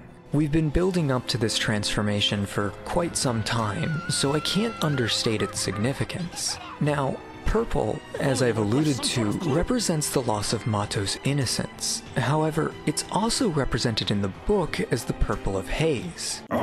Haze, in this instance, refers to sadness, loss, or confusion. These are all emotions that Mato is experiencing but can't hold back, and the ensuing release is explosive. It's also important to take note of the chains featured throughout this transformation and the design that follows. I'm inclined to suggest that they're funerary symbols of Deadmaster, as well as Mato's connection to her and how that subsequently bound her within BRS. However, the most striking feature is Blackrock Shooter's flame. In all prior instances, it's only become active shortly before killing another self, largely for cinematic purposes. But subsequently, it's become associated with her triumphs and the ruin that comes with it. Now that BRS has awakened though, her flame is always active, inverting the tone of this concept and further emphasizing just how calamitous BRS has become. On that note, This form is the culmination of Mato's character flaws, a monster driven only by destruction, a desire to metaphorically relieve the suffering of those around her. This same desire has always been the one thing that superseded Mato's fears, and no matter how much she got hurt in the process, so long as she ignored the pain and cast it onto her other self, she'd stop at nothing to fulfill it. Likewise, in pursuing this drive, the officially titled Insane Blackrock Shooter has become an unstoppable force, completely unfazed by any injury she sustains. Instead, she merely casts that pain onto Mato, who endures the same agony she once cast aside, and that concept is excellently portrayed here.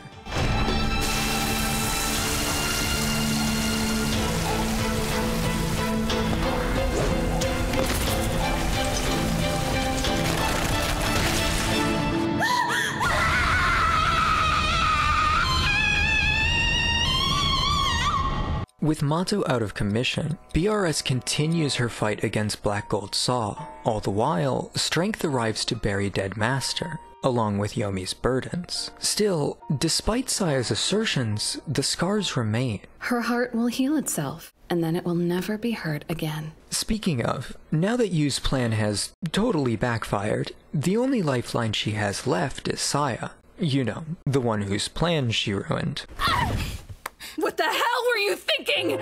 Now, it's worth mentioning that while this episode largely focuses on Saya, it's a bit of a catch-22. Saya's character is rather confusing until you understand Yu's, but Yu's character is more impactful only after you understand Saya's. So, for better or worse, a lot of this episode hinges on hindsight, and this exchange is no exception. With that in mind, Yu admits she actually intended to awaken Blackrock Shooter, thinking her approach would be the fastest way to do so, and it was. Of course, this begs the question of why. At least in the sub, Saya almost begs you to realize that BRS will destroy everything, not just the other selves, but the other world itself. It's a deceptively simple line, nothing more than playground power scaling at first, but by the time it's all over, it's actually quite poetic. We call this foreshadowing. More immediately telling, however, is Yu's justification for awakening BRS anyway. Having spent the entire series on the sidelines and helplessly watching everyone around her suffer,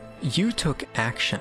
Ultimately, like Mato, and to a lesser extent like Saya, she only wants to ease the pain of others, and she found the qualities of a savior to do so in Blackrock Shooter.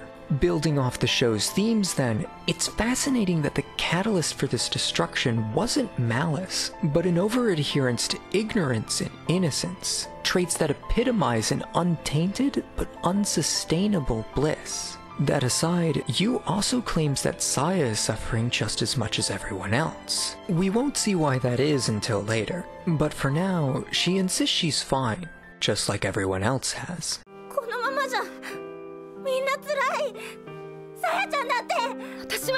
They ask you how you are, you just have to say that you're fine when you're not really fine. And then she attempts to kill Mato again. I don't think I need to tell you my thoughts on this scene, but to give credit where it's due, it's intended to portray realization in Saya's character. Saya is serious about going through with this, but she can't bring herself to do so. The reason being that Mato herself hasn't done anything wrong, and so it's cruel not just to kill her, obviously, but to willfully hurt her. And yet, regardless of how valuable her advice was, Saya's entire drive has hurt and killed equally innocent girls, real or otherworldly, to advance her goals. It's only when faced with literally causing the pain she's metaphorically brought about that the weight of what she's been doing sets in. An idea that parallels Mato's own realization about the pain she's caused others by casting aside and burying her own. The dub in particular seems to lean into this point, and it's telling that Saya becomes a much less antagonistic force from here on out. She's just an innocent girl. What kind of monster am I? Slight caveat. The sub focuses more so on the Mato aspect than it does the broader implications, so it's fair to say that I'm reaching here, but I'm trying to do what I can for all 10 of you Saya fans out there. Back in the other world, Blackrock Shooter levels the playing field. Notably, this is the only point in the series that Black Gold Saw takes damage, immediately after Saya breaks down and, moreover, dismisses Yu's concern for her. Following this, Black Gold Saw retreats back to her world, along with Blackrock Shooter, only to be greeted by a horde of more advanced other selves. Then it is an even fight. Meanwhile, Saya momentarily abandons her goals and relents to save Mato. She doesn't really have much of a choice given the circumstances, but it's interesting to note that Saya's solution is the same as the one Mato proposed. With that in mind, Saya intends to open up to Mato, to reach out to her, and to relate to what she's going through. It's the first we've seen her level with someone, and in so doing, truly guide them down a better path. It seems like a step forward for her, and it is, but it's also important to keep in mind why Saya is doing this herself. But I'm not doing it simply for my own sake, or for Mato either. I'm doing it for her. Some of you may have figured out what's going on from this scene alone, but in any case, saving Mato isn't Saya's top priority. However, it's only in doing so that she can save someone else. Knowing this, Saya's investment in the Otherworld extends beyond the purpose it serves, and always has. There's something personal there, and whatever it is has been the foundation upon which her motivations have been built upon. We'll get to that soon enough. Elsewhere, the fight against Blackrock Shooter is going about as well as you'd expect, at least until Saya puts her plan into motion, and upon hearing her call out, BRS stops. Now, because BRS is a manifestation of Mato's psyche, changes in that psyche exert some degree of influence over her. In turn, Mato's resistance to Blackrock Shooter's drive, and by proxy her own shortcomings, result in a very literal portrayal of the turbulence she's going through. One that continually advances and regresses, just as Mato has erratically overcome and retreated to previous mindsets. But what is ultimately put forward here is that true change comes from within. And with that, we're finally given the opportunity to understand where Saya is coming from. And while her story is technically straightforward, what separates it from the rest of the cast is how she parallels not just Mato, but every other character as well. You'll see what I mean as we go, but it's important to establish this lens now rather than later. Anyway, we flash back to Saya's school years, specifically the day she met a very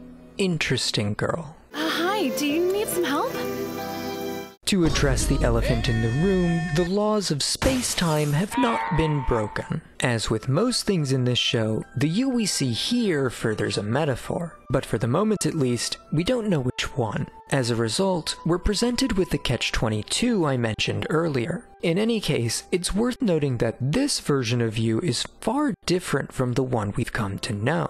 Symbolically speaking, despite Yu's association with the colors orange and white, we've only ever seen her tied to the former. And yet here, she wears a white hair clip, creating a distinction between Yu and her counterpart. Regardless, as a person, Yu is hollow and reclusive, remarkably soft-spoken, and not unlike Yomi. Moreover, she's also ostracized by her peers. Despite this, or perhaps because of it, Saya insists on befriending Yu. In turn, she takes on a similar role to Mato, down to her upbeat and altruistic attitude, and even in the charm she carries around with her. Likewise, Saya's only goal is to ease Yu's pain, but as with Yomi, there's far more to it than it seems. As it happens, Yu isn't just ostracized by her classmates, but her own family. She's never experienced love or the orange of a smile, only the abusive neglect of her stepfather and the rot of the dilapidated home she lives in. It's no wonder she's so lifeless. She hasn't been given a life to live. It strikes a chord in Saya, and in her pity, she's emboldened to become Yu's beacon of hope. However, she also develops a dependence on Yu's happiness, and in a way, it consumes her. この子、一人にできないって思った。ユウのために何かができれば More than that, Saya comes to admire Yu's resilience for much the same reason Mato did Arata's. In contrast, Yu admits she doesn't deserve such praise, and in a scene reminiscent of Saya's talk with Mato, describes her other self, the thing that keeps her going, and her strength. In this regard, Yu can't bear the pain she faces, only cast it aside, and in so doing, she sees her other self as a tool rather than an individual. It's an idea that heavily contrasts with Mato's, who equated other selves to human beings mere seconds after learning of them, and this in turn shows Yu's lack of compassion, albeit likely by no fault of her own. All the while, Saya isn't exactly flawless either, but even so, the two could at least find peace together, for a time. Despite her concerns, Saya can't help but suspect that Yu was responsible. The thing is, Saya doesn't want to blame or even think less of Yu, but after everything Yu's been through, it's reasonable to think she'd finally had enough. With that in mind, what follows is what makes this scene stand out to me. You think I did it. Isn't that right, Saya? You... It doesn't matter whether Yu projects these beliefs onto Saya or suspects she already had them. All that matters is that she was right, and I love the subtle shift in her expression that communicates this. Amidst everything Yu's been through, she's remained steadfast, and yet it's here that we first see her display true sadness. That's not because Saya's doubt is innately worse than the abuse she suffered, but because Saya is the only person who actually cared to help her. She got too close, and now that she has, she's hurt Yu more than anyone else ever could. Still, Yu smiles. The only thing she's experienced is pain, and so she believes that's all there is for her. In fact, Saya had to force her way into Yu's life to change that. But in spite of her efforts, she's only managed to prove Yu was right all along. It's a pessimistic notion, one that's, again, drastically different from Mato's. But for Yu, it's easier to accept. And with that, Yu is taken away, leaving Saya to chase and beg her to come back, just as Kagari once did. Unfortunately, Saya does get left behind, where her guilt and self-hatred can continue to fester and consume her. Even more so when she learns Yu really didn't start the fire. But her smile that night was burned into my memory.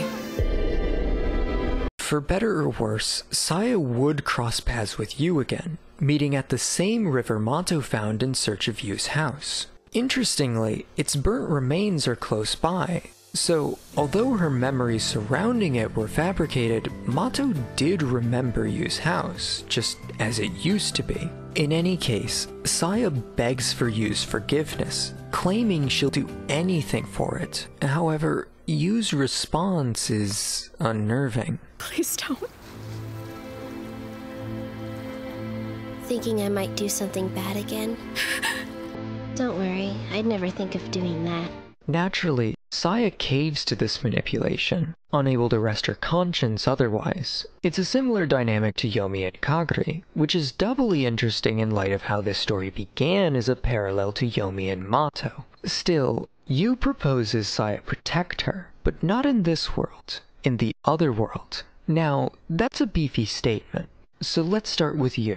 Above all else, Yu is a victim of escapism, and it's this that makes her character worth discussion. Yu was born into a life of constant torment and devoid of a support system. No facet of reality could mitigate that for her, but fantasy, or rather, another reality, could. This is why Yu is so aware and connected to the other world. It's also why she wants to go there and leave strength in her place, permanently.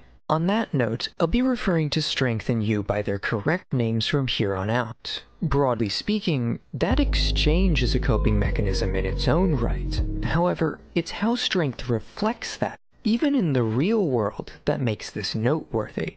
Yu has allowed her coping mechanism to consume her, and by overindulging in it, she's distanced herself from everyone and everything, removing herself from their lives, yet never living her own. In much the same way, strength, as an embodiment of Yu's coping mechanism, has literally taken over her physical existence. Likewise, her presence in the series has been distant, if not absent, notably while also tormented by their suffering.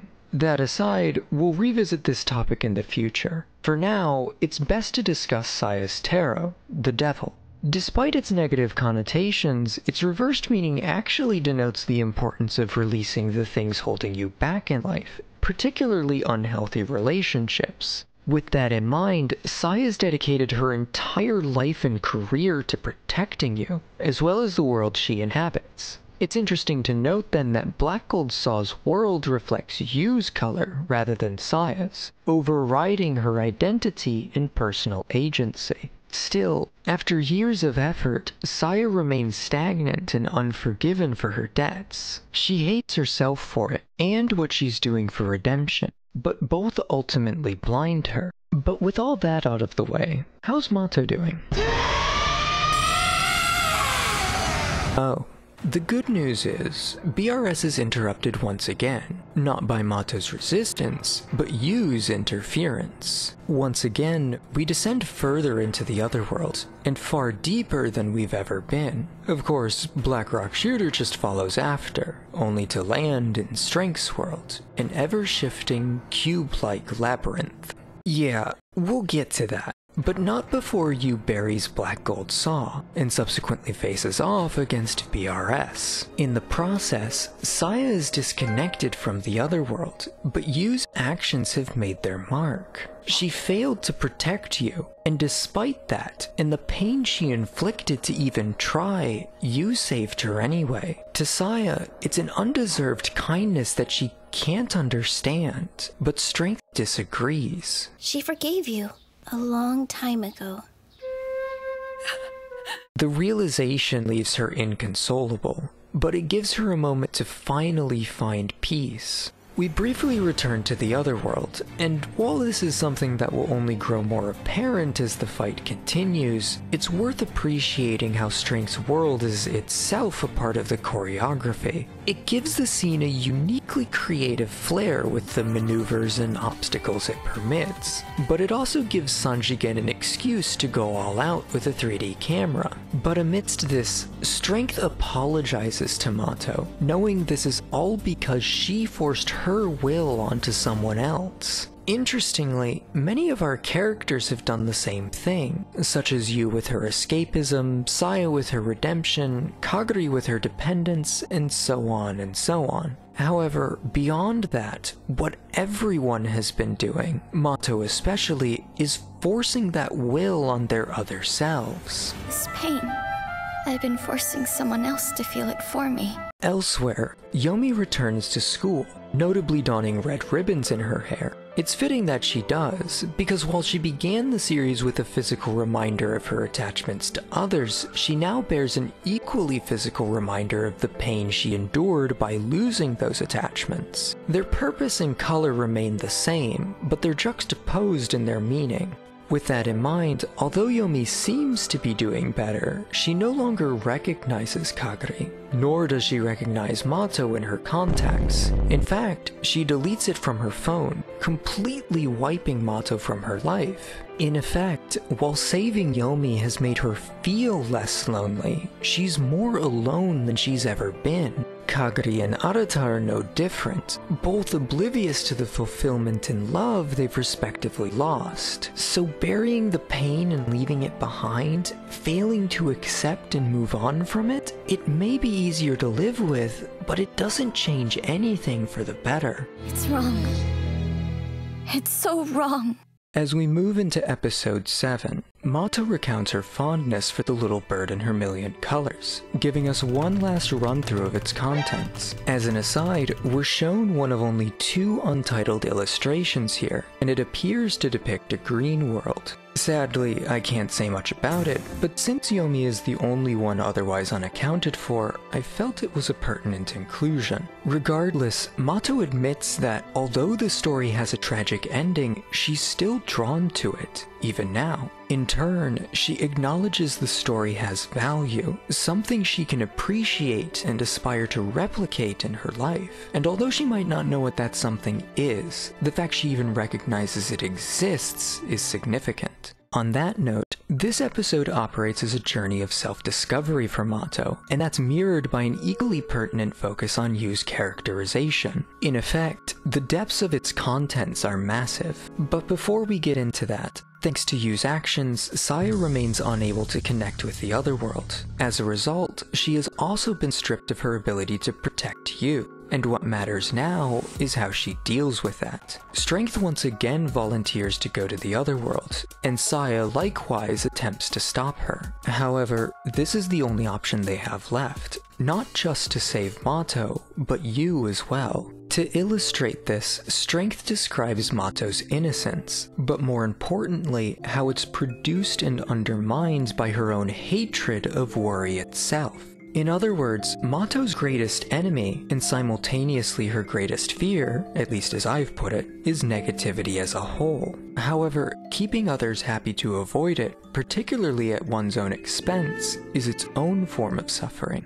This doesn't just apply to Mato either, but she is the most extreme case. Even so, Blackrock Shooter embodies this self-sacrifice, making her just as much a negative force on others as Mato has become on herself. It's this drive that Strength saw in them, admired even. Moreover, it's the reason Blackrock Shooter has been depicted as a savior, falsely or otherwise. The point of the matter, though, is that Yu is outmatched, and if they lose her, they lose Mato. Of course, Saya begs to differ, solely because my friend can beat up your friend, but only until Strength puts forward one last request. So if you could please take care of her. With that, Saya lets her go, and allows Strength to fulfill her purpose. Now, most of the episode takes place in the other world, and our visitation begins with Strength calling out to Mato. Since Yu is her counterpart, however, it's important to note that she can hear this as well. Regardless, Mato comes too, and in doing so resists Blackrock Shooter, demands she stop fighting, and yet in the same breath that they not fight each other. It's an extension of what she said at the river, and while just as flawed, she's no less willing to confront her inner demons regardless. Rather literally, might I add. On the other hand, BRS has grown tired of Mato's intervention.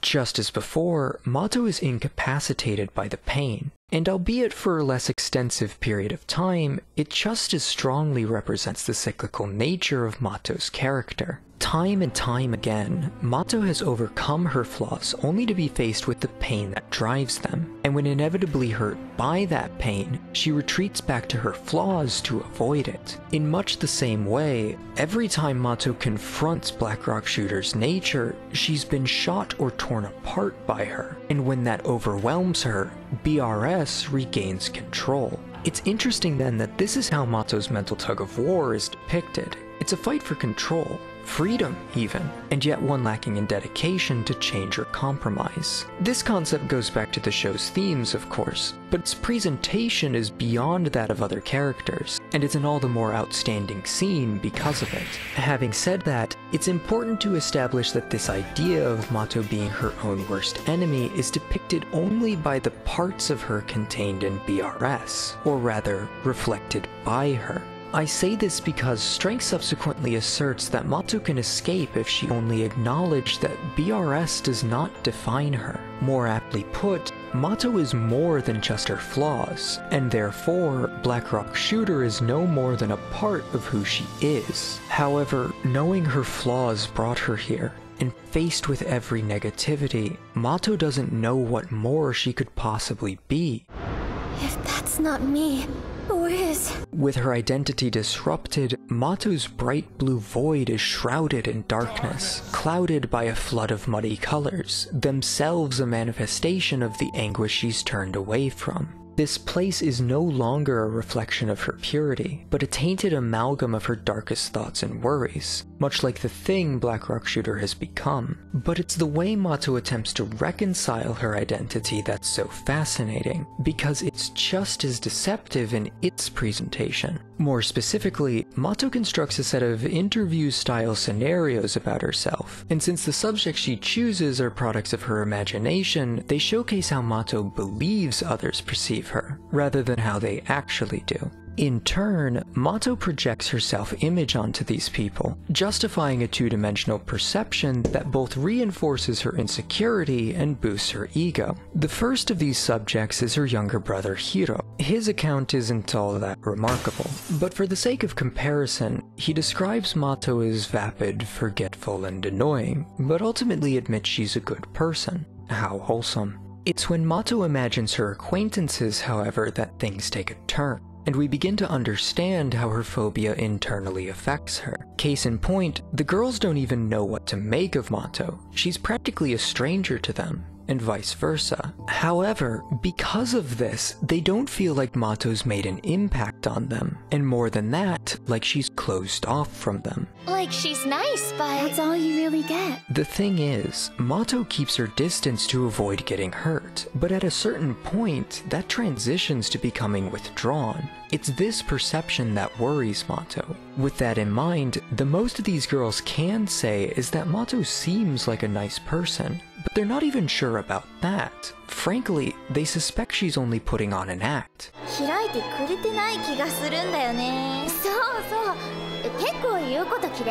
Overall, it's a shallow and unforgiving analysis of one's character. To see yourself as a nice person, sure, but a fraudulent one who hasn't made a difference. Worse, to think everyone knows that, and that their knowing will hurt you. Yet, this is exactly why Mato hides from the pain, why she puts herself in this situation, even if it is an unwinnable one. That just leaves Mato's mother, who initially describes her daughter as a good person, and so far, that's been the positive through line in these scenarios. However, that doesn't mean it's a compliment. It's here we learn that Mato's father is always absent on business, and yet Mato herself has never complained about it. It's unusual behavior, and her mother worries that deep down, her daughter really is upset about the way things are. I worry about whether she's happy or not. Of course, the reality is that Mato doesn't want to create conflict, and being openly upset about her father will only invite negativity. Beyond that, her mother deduces that Mato's good nature is because she believes bottling things up is the mature thing to do. In this way, Mato is good, but only to a fault.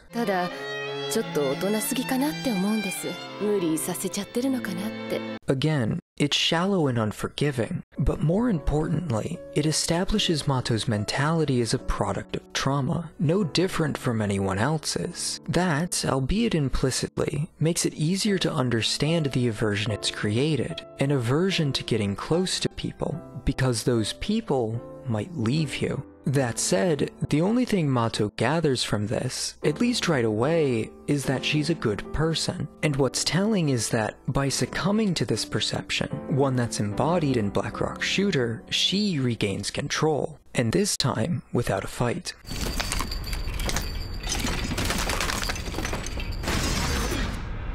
It's this demonstration of how these ideas hold Mato back that makes this whole introspection one of my personal favorite scenes. And it's not over yet, because while Mato doesn't come to terms with it, in a candid realization, she understands what she's been doing.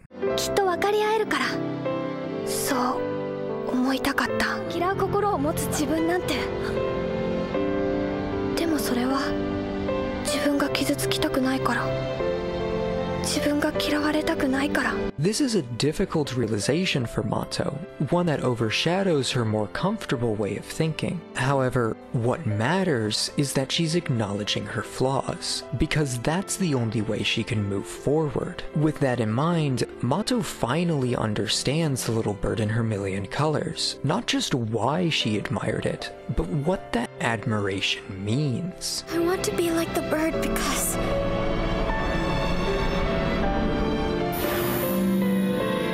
Throughout this analysis, I've compared several characters to this book, especially with regard to what they want the story to be, but the only character that currently manifests what the story is Blackrock Shooter. She's the one who's traversed these colorful worlds, and for each of them taken on the experiences contained within, all of them painful, yet she accepts that pain, and it's the suffering she's endured through Mato that makes her so strong. But more than that, it's why she's associated with the color black.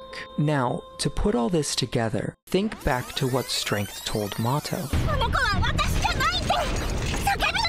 To be free, truly, Mato has to realize she's more than her flaws, but in turn, she must accept that Blackrock Shooter and all the pain she embodies, the pain that Mato has ignored, is a part of who she is. Good Lord.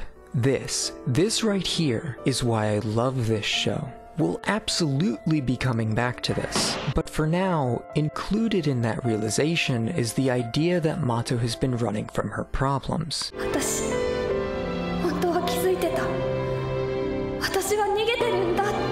In this situation, that's not the word I would use. After all, if it wasn't already made clear, it's normal for people to avoid getting hurt. The problem arises in the extent. In that regard, and to Mato's credit, she's not the most blatantly egregious character, because even if she's running from her problems, she's not running from the world. But if she's not the one who's been running, then who is? Yu is animated in 2D here, and she's the only character in the other world who uses lip syncing. It's a nice touch, because it cements Yu as belonging in the real world, even when she isn't there. Regardless, Yu disagrees. Go ahead! Finish your big speech! Who's running? See, look! I'm hurt, but still here! This justification is ironically hollow, but she insists it's proof of her bravery. That said, most of this fight has involved Yu quite literally running away, and it's only now that she's become aggressive. Likewise, given Strength's reaction and Yu's lack thereof, she's not just running from the burdens of the real world, but this one as well. All the while, Strength is forced to bear it all, in addition to her own. Not that Yu cares, that's her job. And as before, Yu sees Strength as a tool, a thing, a shadow. I'm real! You're just a shadow who sucks up my pain! Through this rage at Strength's defiance, Yu undergoes an awakening of her own, and in a recrudescence of when she last felt pain, Yu re-experiences the fire. Literally.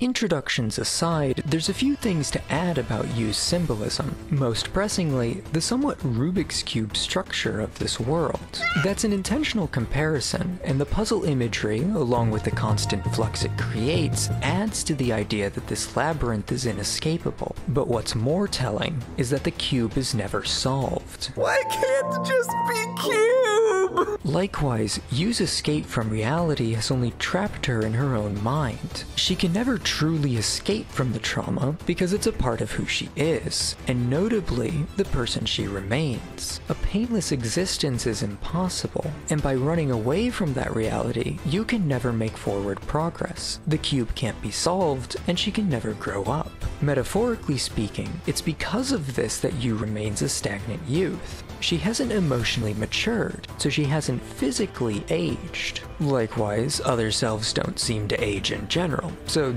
yeah, there's that. In any case, Yu is very much Mato's foil, what she could have been if plagued by the same fear, but less resolved to face it. Notably, in body, mind, and world, the two are in similar, albeit inverted, positions. Finally, Yu's tarot is strength. Reversed, it represents a lack of its namesake, one which may require you to withdraw from your troubles, so long as you regain the confidence necessary to face them yourself. Also, this happens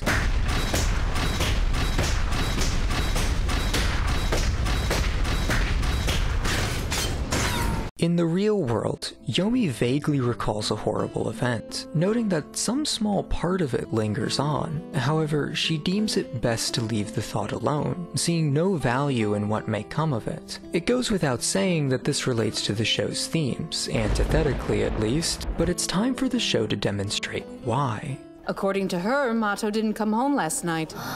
Mato's been missing for the past day, and this development stirs something in Yomi. A resurgence. And this is the significance of repressed memories, because even if buried, what these characters have endured, and more importantly, what they can make of it, remains. And I love how that message is portrayed here. It's such a simple act, one that, by design, is subconscious, but it so succinctly communicates its intent. For that matter, it's important to note the context in which red is employed here, because it almost serves as a return to form. The red we see here acknowledges what it means in relation to trauma, but it does so by recovering and reclaiming what it originally meant: love. The bracelet itself then represents the bond Mato and Yomi have created, one that was once affected by suffering, but has always been defined by affection. Consciously, however, Yomi continues to run from the past. Granted, without another self, the pain she faces by confronting it is all the more real.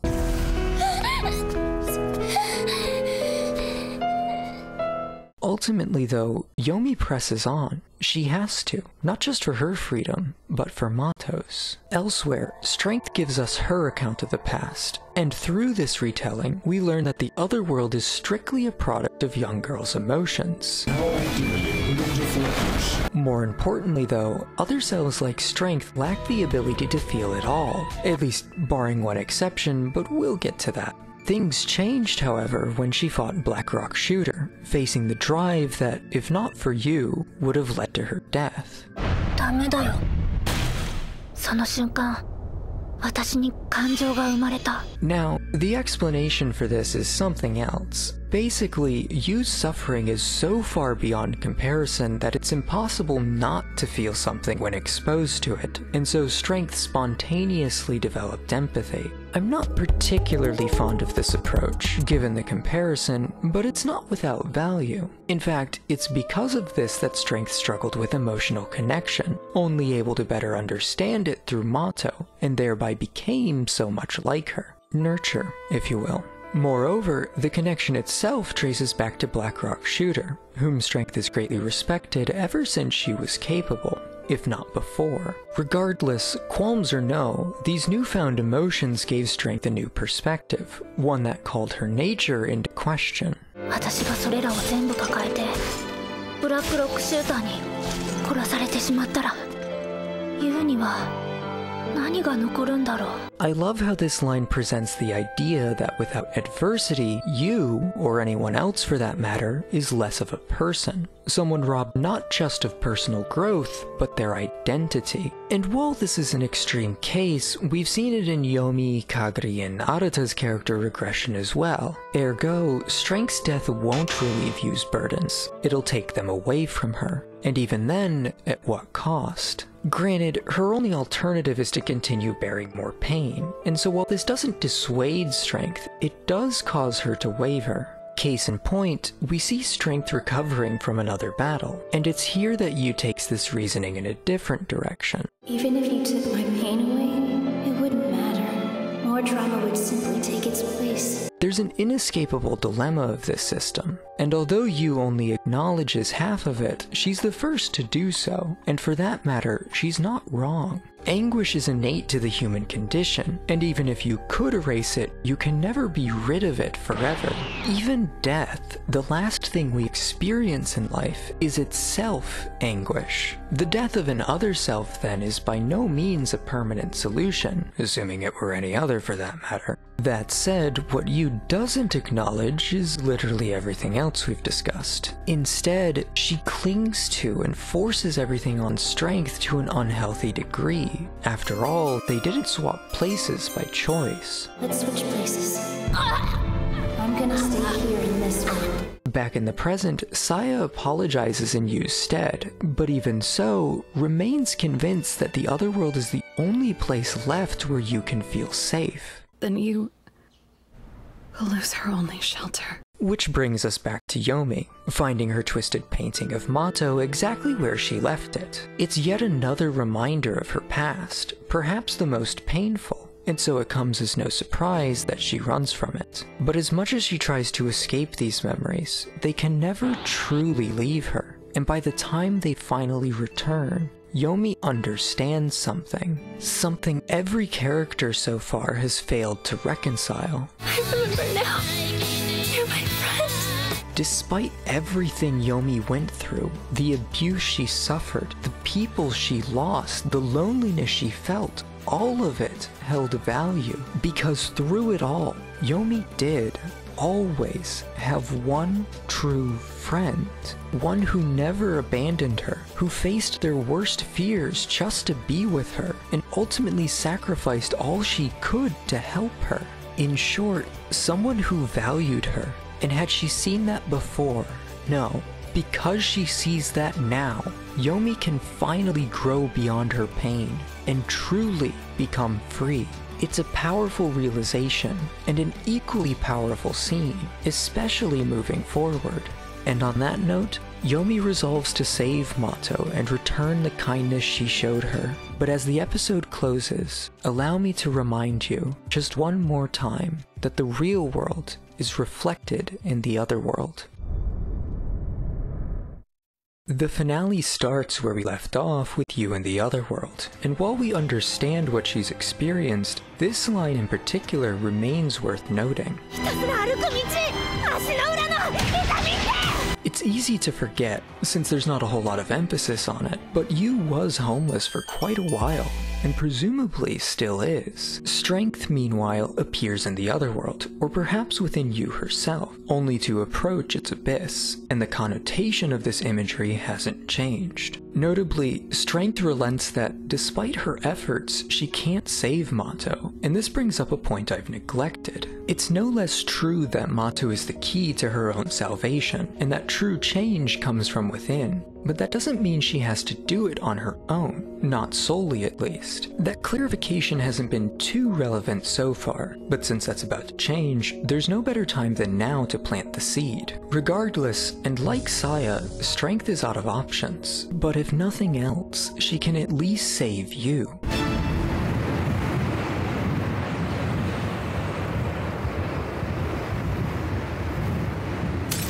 Now, if Strength dies, Yu will be ejected from the other world, largely because there will be no other self to trade places with, and without the burden she bears, no fantasy to need escaping to. There's just one problem. As Strength's body cracks and breaks down, so too does Yu's, or rather, Strength's real body. Interestingly, the arms she gained from Awakening also rebel against her. Make of that what you will. Of course, Blackrock Shooter takes advantage of this, cutting off Yu's remaining arms, which, for those of you keeping track, is the 4th time she's done this. But what stands out is that Yu finally cracks here. Her stoicism, however confident she was in it, is lost, and in its place is the genuinely frightened child that Yu has always been. And what's fascinating is that even now, Yu's only plea is that she be spared of the real world. Anything but that!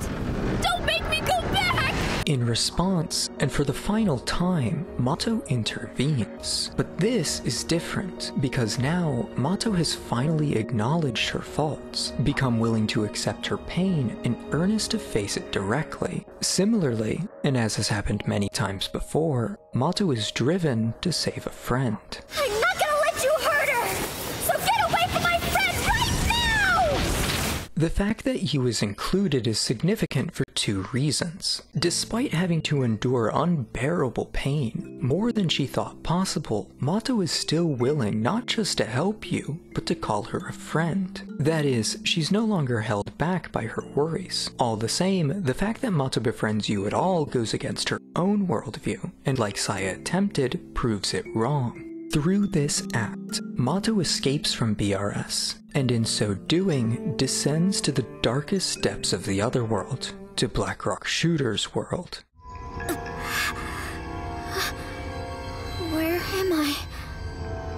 Now, this is the site at which everything comes full circle, and that includes the world itself. We began this journey in a blue world, not unlike this one we also believed was Blackrock Shooter's. But what mattered most about it was that it was in the sky. It was the highest point in the other world, and now we find ourselves at its lowest, a blue world, though dark, that resides in its depths. Its sea. When the sky saw the sea, it thought, it's blue like me. This idea of reflection has always been innately pervasive, but it's here where that concept is kicked into overdrive. That said, just as the worlds are reflected in each other, so too is Mato reflected in BRS, and vice versa.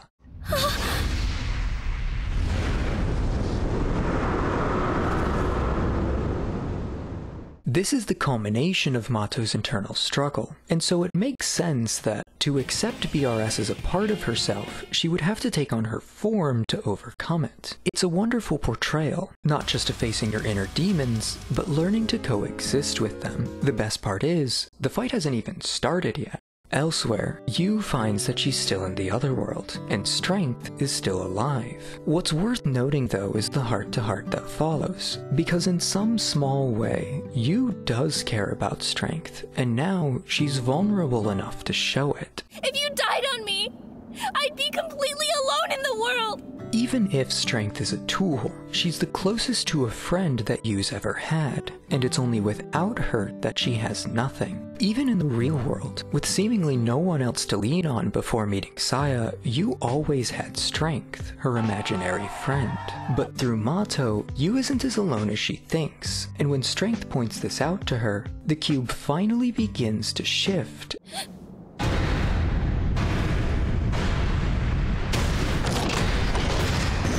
Likewise, Mato's confrontation with Blackrock Shooter is more apologetic than anything. Case in point, Mato is done casting her problems aside, because she doesn't want to hurt anyone by doing so. Not Yu, not Yomi, and least of all, not BRS. Put differently, it's unfair that Mato would hurt others without getting hurt herself. And so, Mato wants nothing more than to face her own pain, but it's what that entails that makes this so interesting.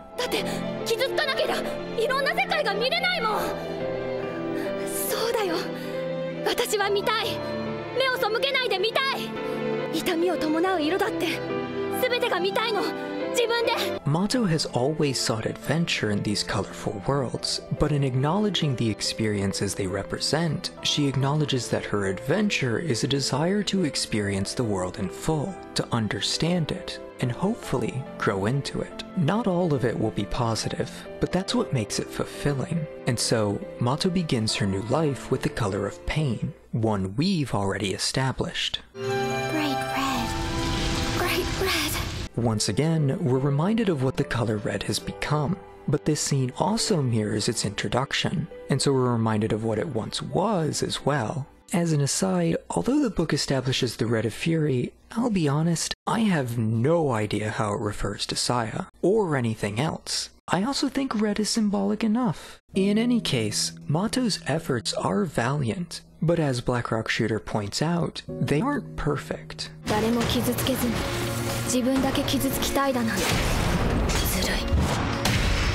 As Mato stated, it's unfair to others for Mato to hurt them without being hurt herself. But at the same time, it's unfair to Mato for her to get hurt without hurting others. To oversimplify, it's good that Mato is facing her pain, but she's facing it alone, and in turn, she's not overcoming it. That is, part of accepting pain is to be open and willing to share it with others, not just self-reliance. All the same, and as Saya said, it's impossible to go without hurting others, or being hurt yourself. Denying one only causes the other, and in this instance, BRS still bears the same pain she inflicts on Mato. By hurting me, she's hurting herself. With all that in mind, note that this world is a cavern, closed off and isolated even from light. In much the same way, despite her progress, Mato is still bottling things up inside her. But rather than avoiding suffering, she's enduring it all, and I love how brutally the show portrays that.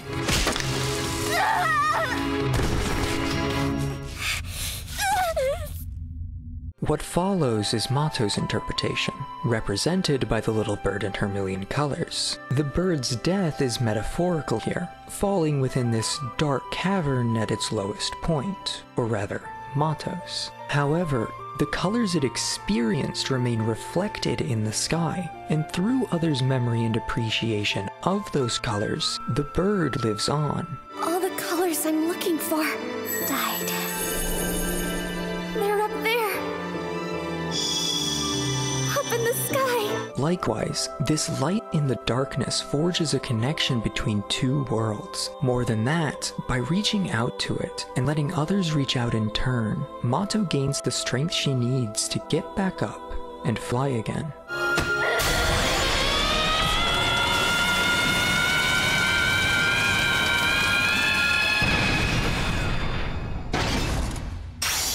Back in the real world, we briefly see Kagari and Arata reach similar conclusions. Meanwhile, Yomi acknowledges her past flaws as well, but despite them, and like Mato, she finds value in the connection itself.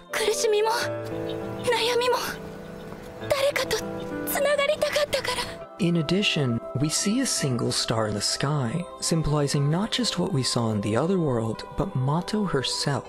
More specifically, her tarot and its upright meaning. Here, the star represents renewed hopes, but more importantly, it signifies spiritual enlightenment. With these developments in mind, the stars in Blackrock Shooter's world expand and multiply, their colors breaking apart and piercing into the sky itself. Each is connected to a world of its own, which is in turn faced with the equally piercing darkness on the other side. It's here that everything comes together, beginning with the one emotion other selves do possess, connection, or as the dub puts it, love.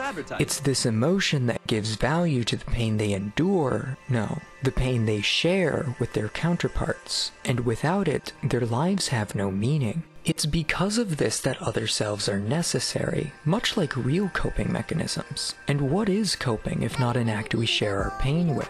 And only through its moderation, not indulgence or abstinence, do we accept. On that note, Chariot and Dead Master are revived, and as they reach out, their worlds and what they stood for are destroyed. Yet, although it's a painful process, the connections forged by it are all the more valuable. And this brings us to the coolest scene with the rawest line in the entire series, even more so knowing what it represents.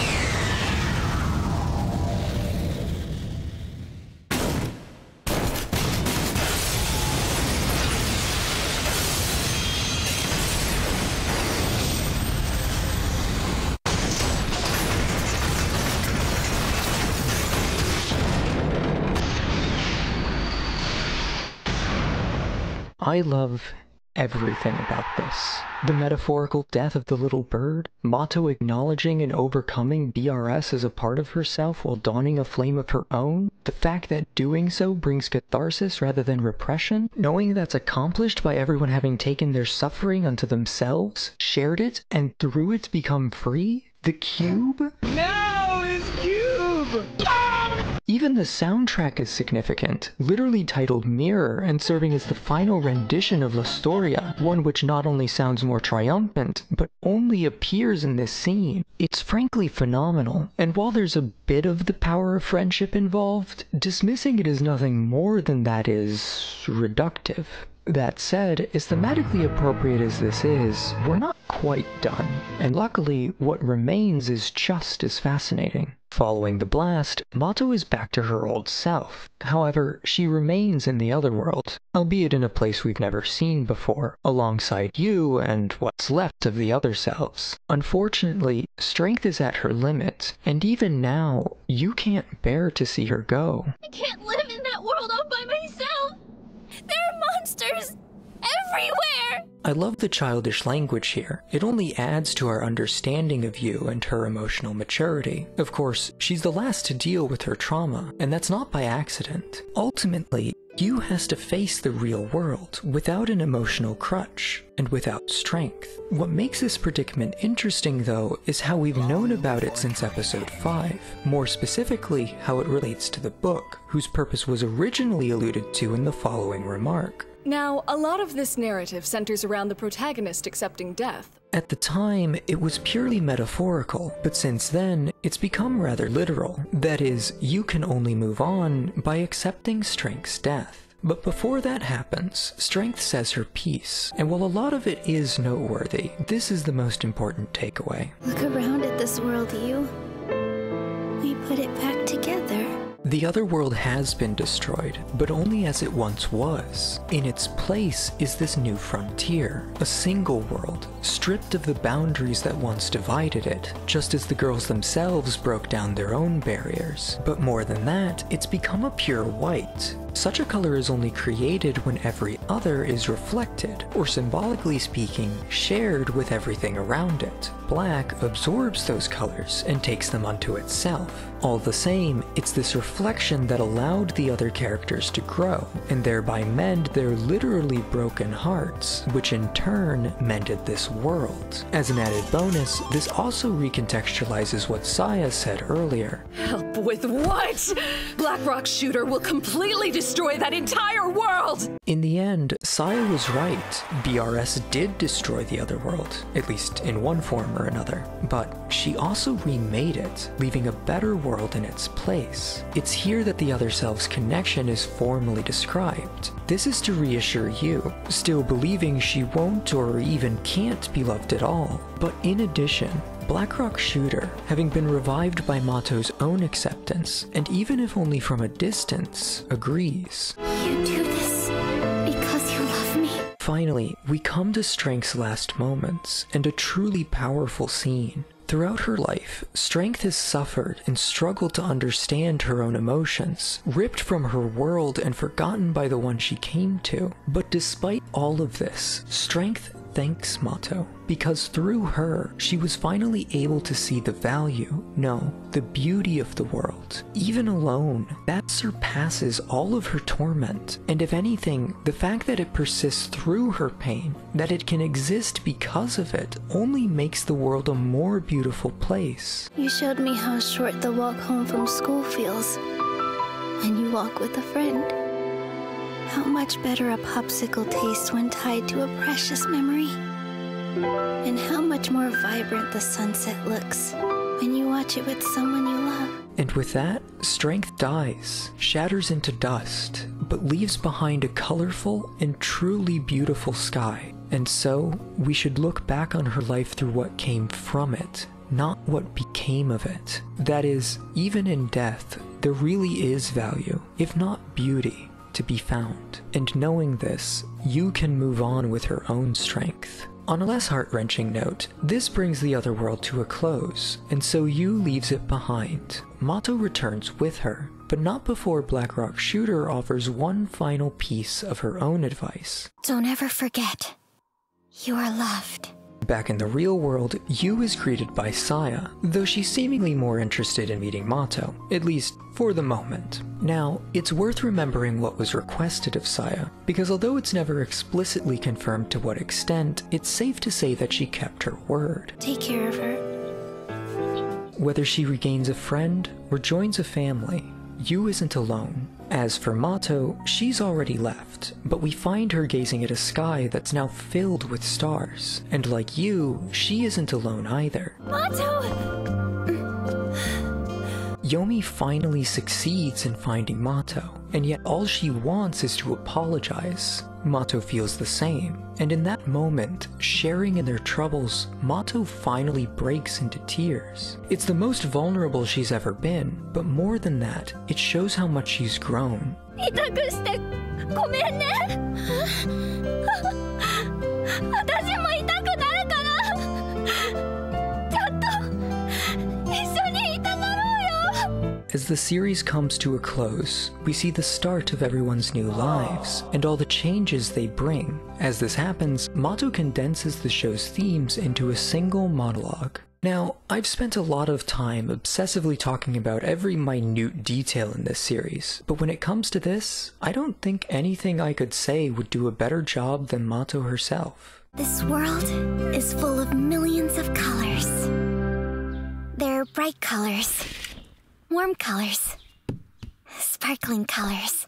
Some are muddy, some are cold. How are you? I'm good. Some are dull. They're not all pretty colors on their own.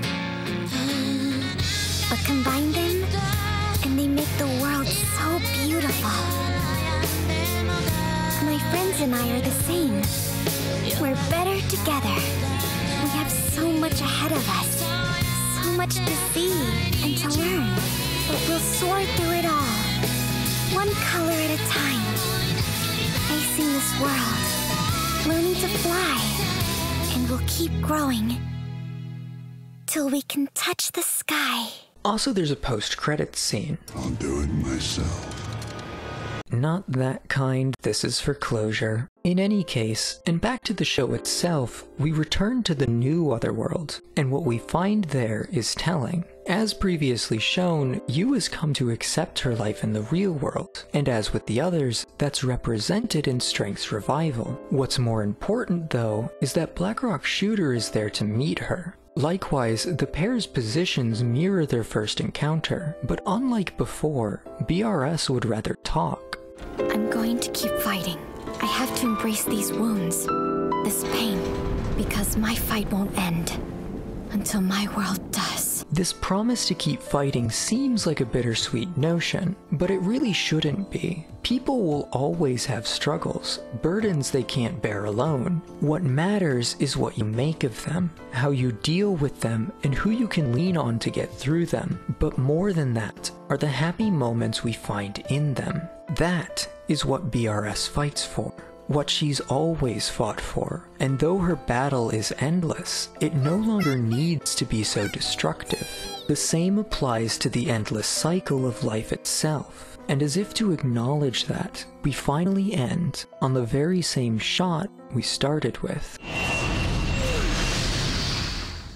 And that's it. This idea and this world have never been revisited. Since then, and save for the first manga, the franchise has taken on a more science fiction approach with no direct connections between entries. The most recent of which being a Bloons Tower Defense Gacha game. But to be honest, I'm okay with that, because Blackrock Shooter told the story it wanted to tell, and nothing more. That doesn't make the show perfect, nothing ever is, but to what degree is up to you. As for me, I just think the show matters, and if it didn't, I wouldn't have gone this far to talk about it 11 years later, nor would there still be so much left unsaid. The underlying meaning of Blackrock Shooter, whatever you take it to be, is ultimately rather simple. You could say that suffering is a valuable part of life, and it's only in seeking that value that life is worth living. You could also say it's just a coming-of-age story, an optimistic take on the importance of facing the struggles that come with change. While powerful, neither is particularly unique, but the reason I've developed such a passionate bias for this show, the reason I prefer it to its contemporaries, is because of how beautifully the series presents them, through this vast and interconnected web of symbolism. But more than that, it's because I was drawn enough to the concept and visuals that I became willing to untangle that web.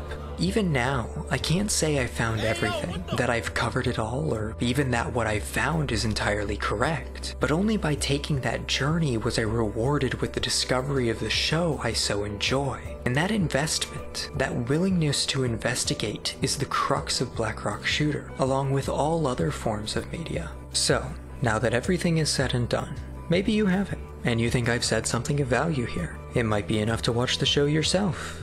Or it might just be some interesting trivia. Or maybe you don't. Maybe it just looks cool and you think I've extrapolated something from nothing. A lot. But whatever the case, if you were willing to suffer through all my inane ramblings for a video that's longer than the series itself, then I can only ask, or at least hope, that you got something out of it. Because I, for one, think there's value in that, and all I can say to that, and to all those who supported me in making this, is thank you. There's nothing more painful than being alive in this world. Help you. But you get the ugly ones. I made it black for you. I guess I feel disillusioned. Now, a lot of this narrative centers around the protagonist accepting death. If that's not me, she's always been different from other people. Too wrapped up in caring about everyone else.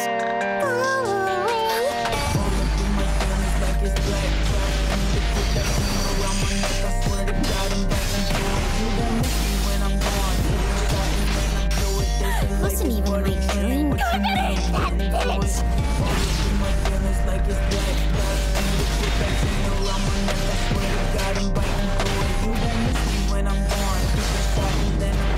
I'll be happier that way! So did I. It's done. You hurt Yomi! That's just insane! Let me tell you something. Why?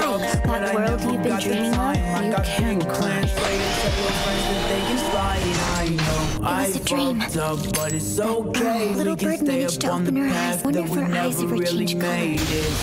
I've grown too late. These ways, I think my life is turning gray. Wow, your dreams are crazy. I saw a lot of girls this time, but I'd never seen any of them before. And the blue-eyed girl never showed. Wait, I think I get it. Huh?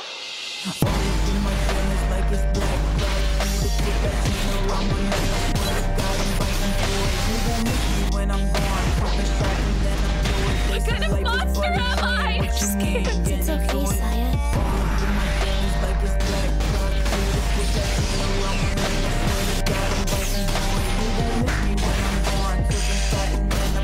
I owe everything I am to you. I'm real! What do I do?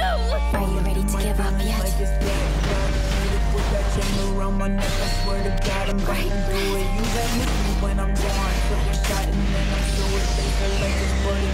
What you mean, getting to it?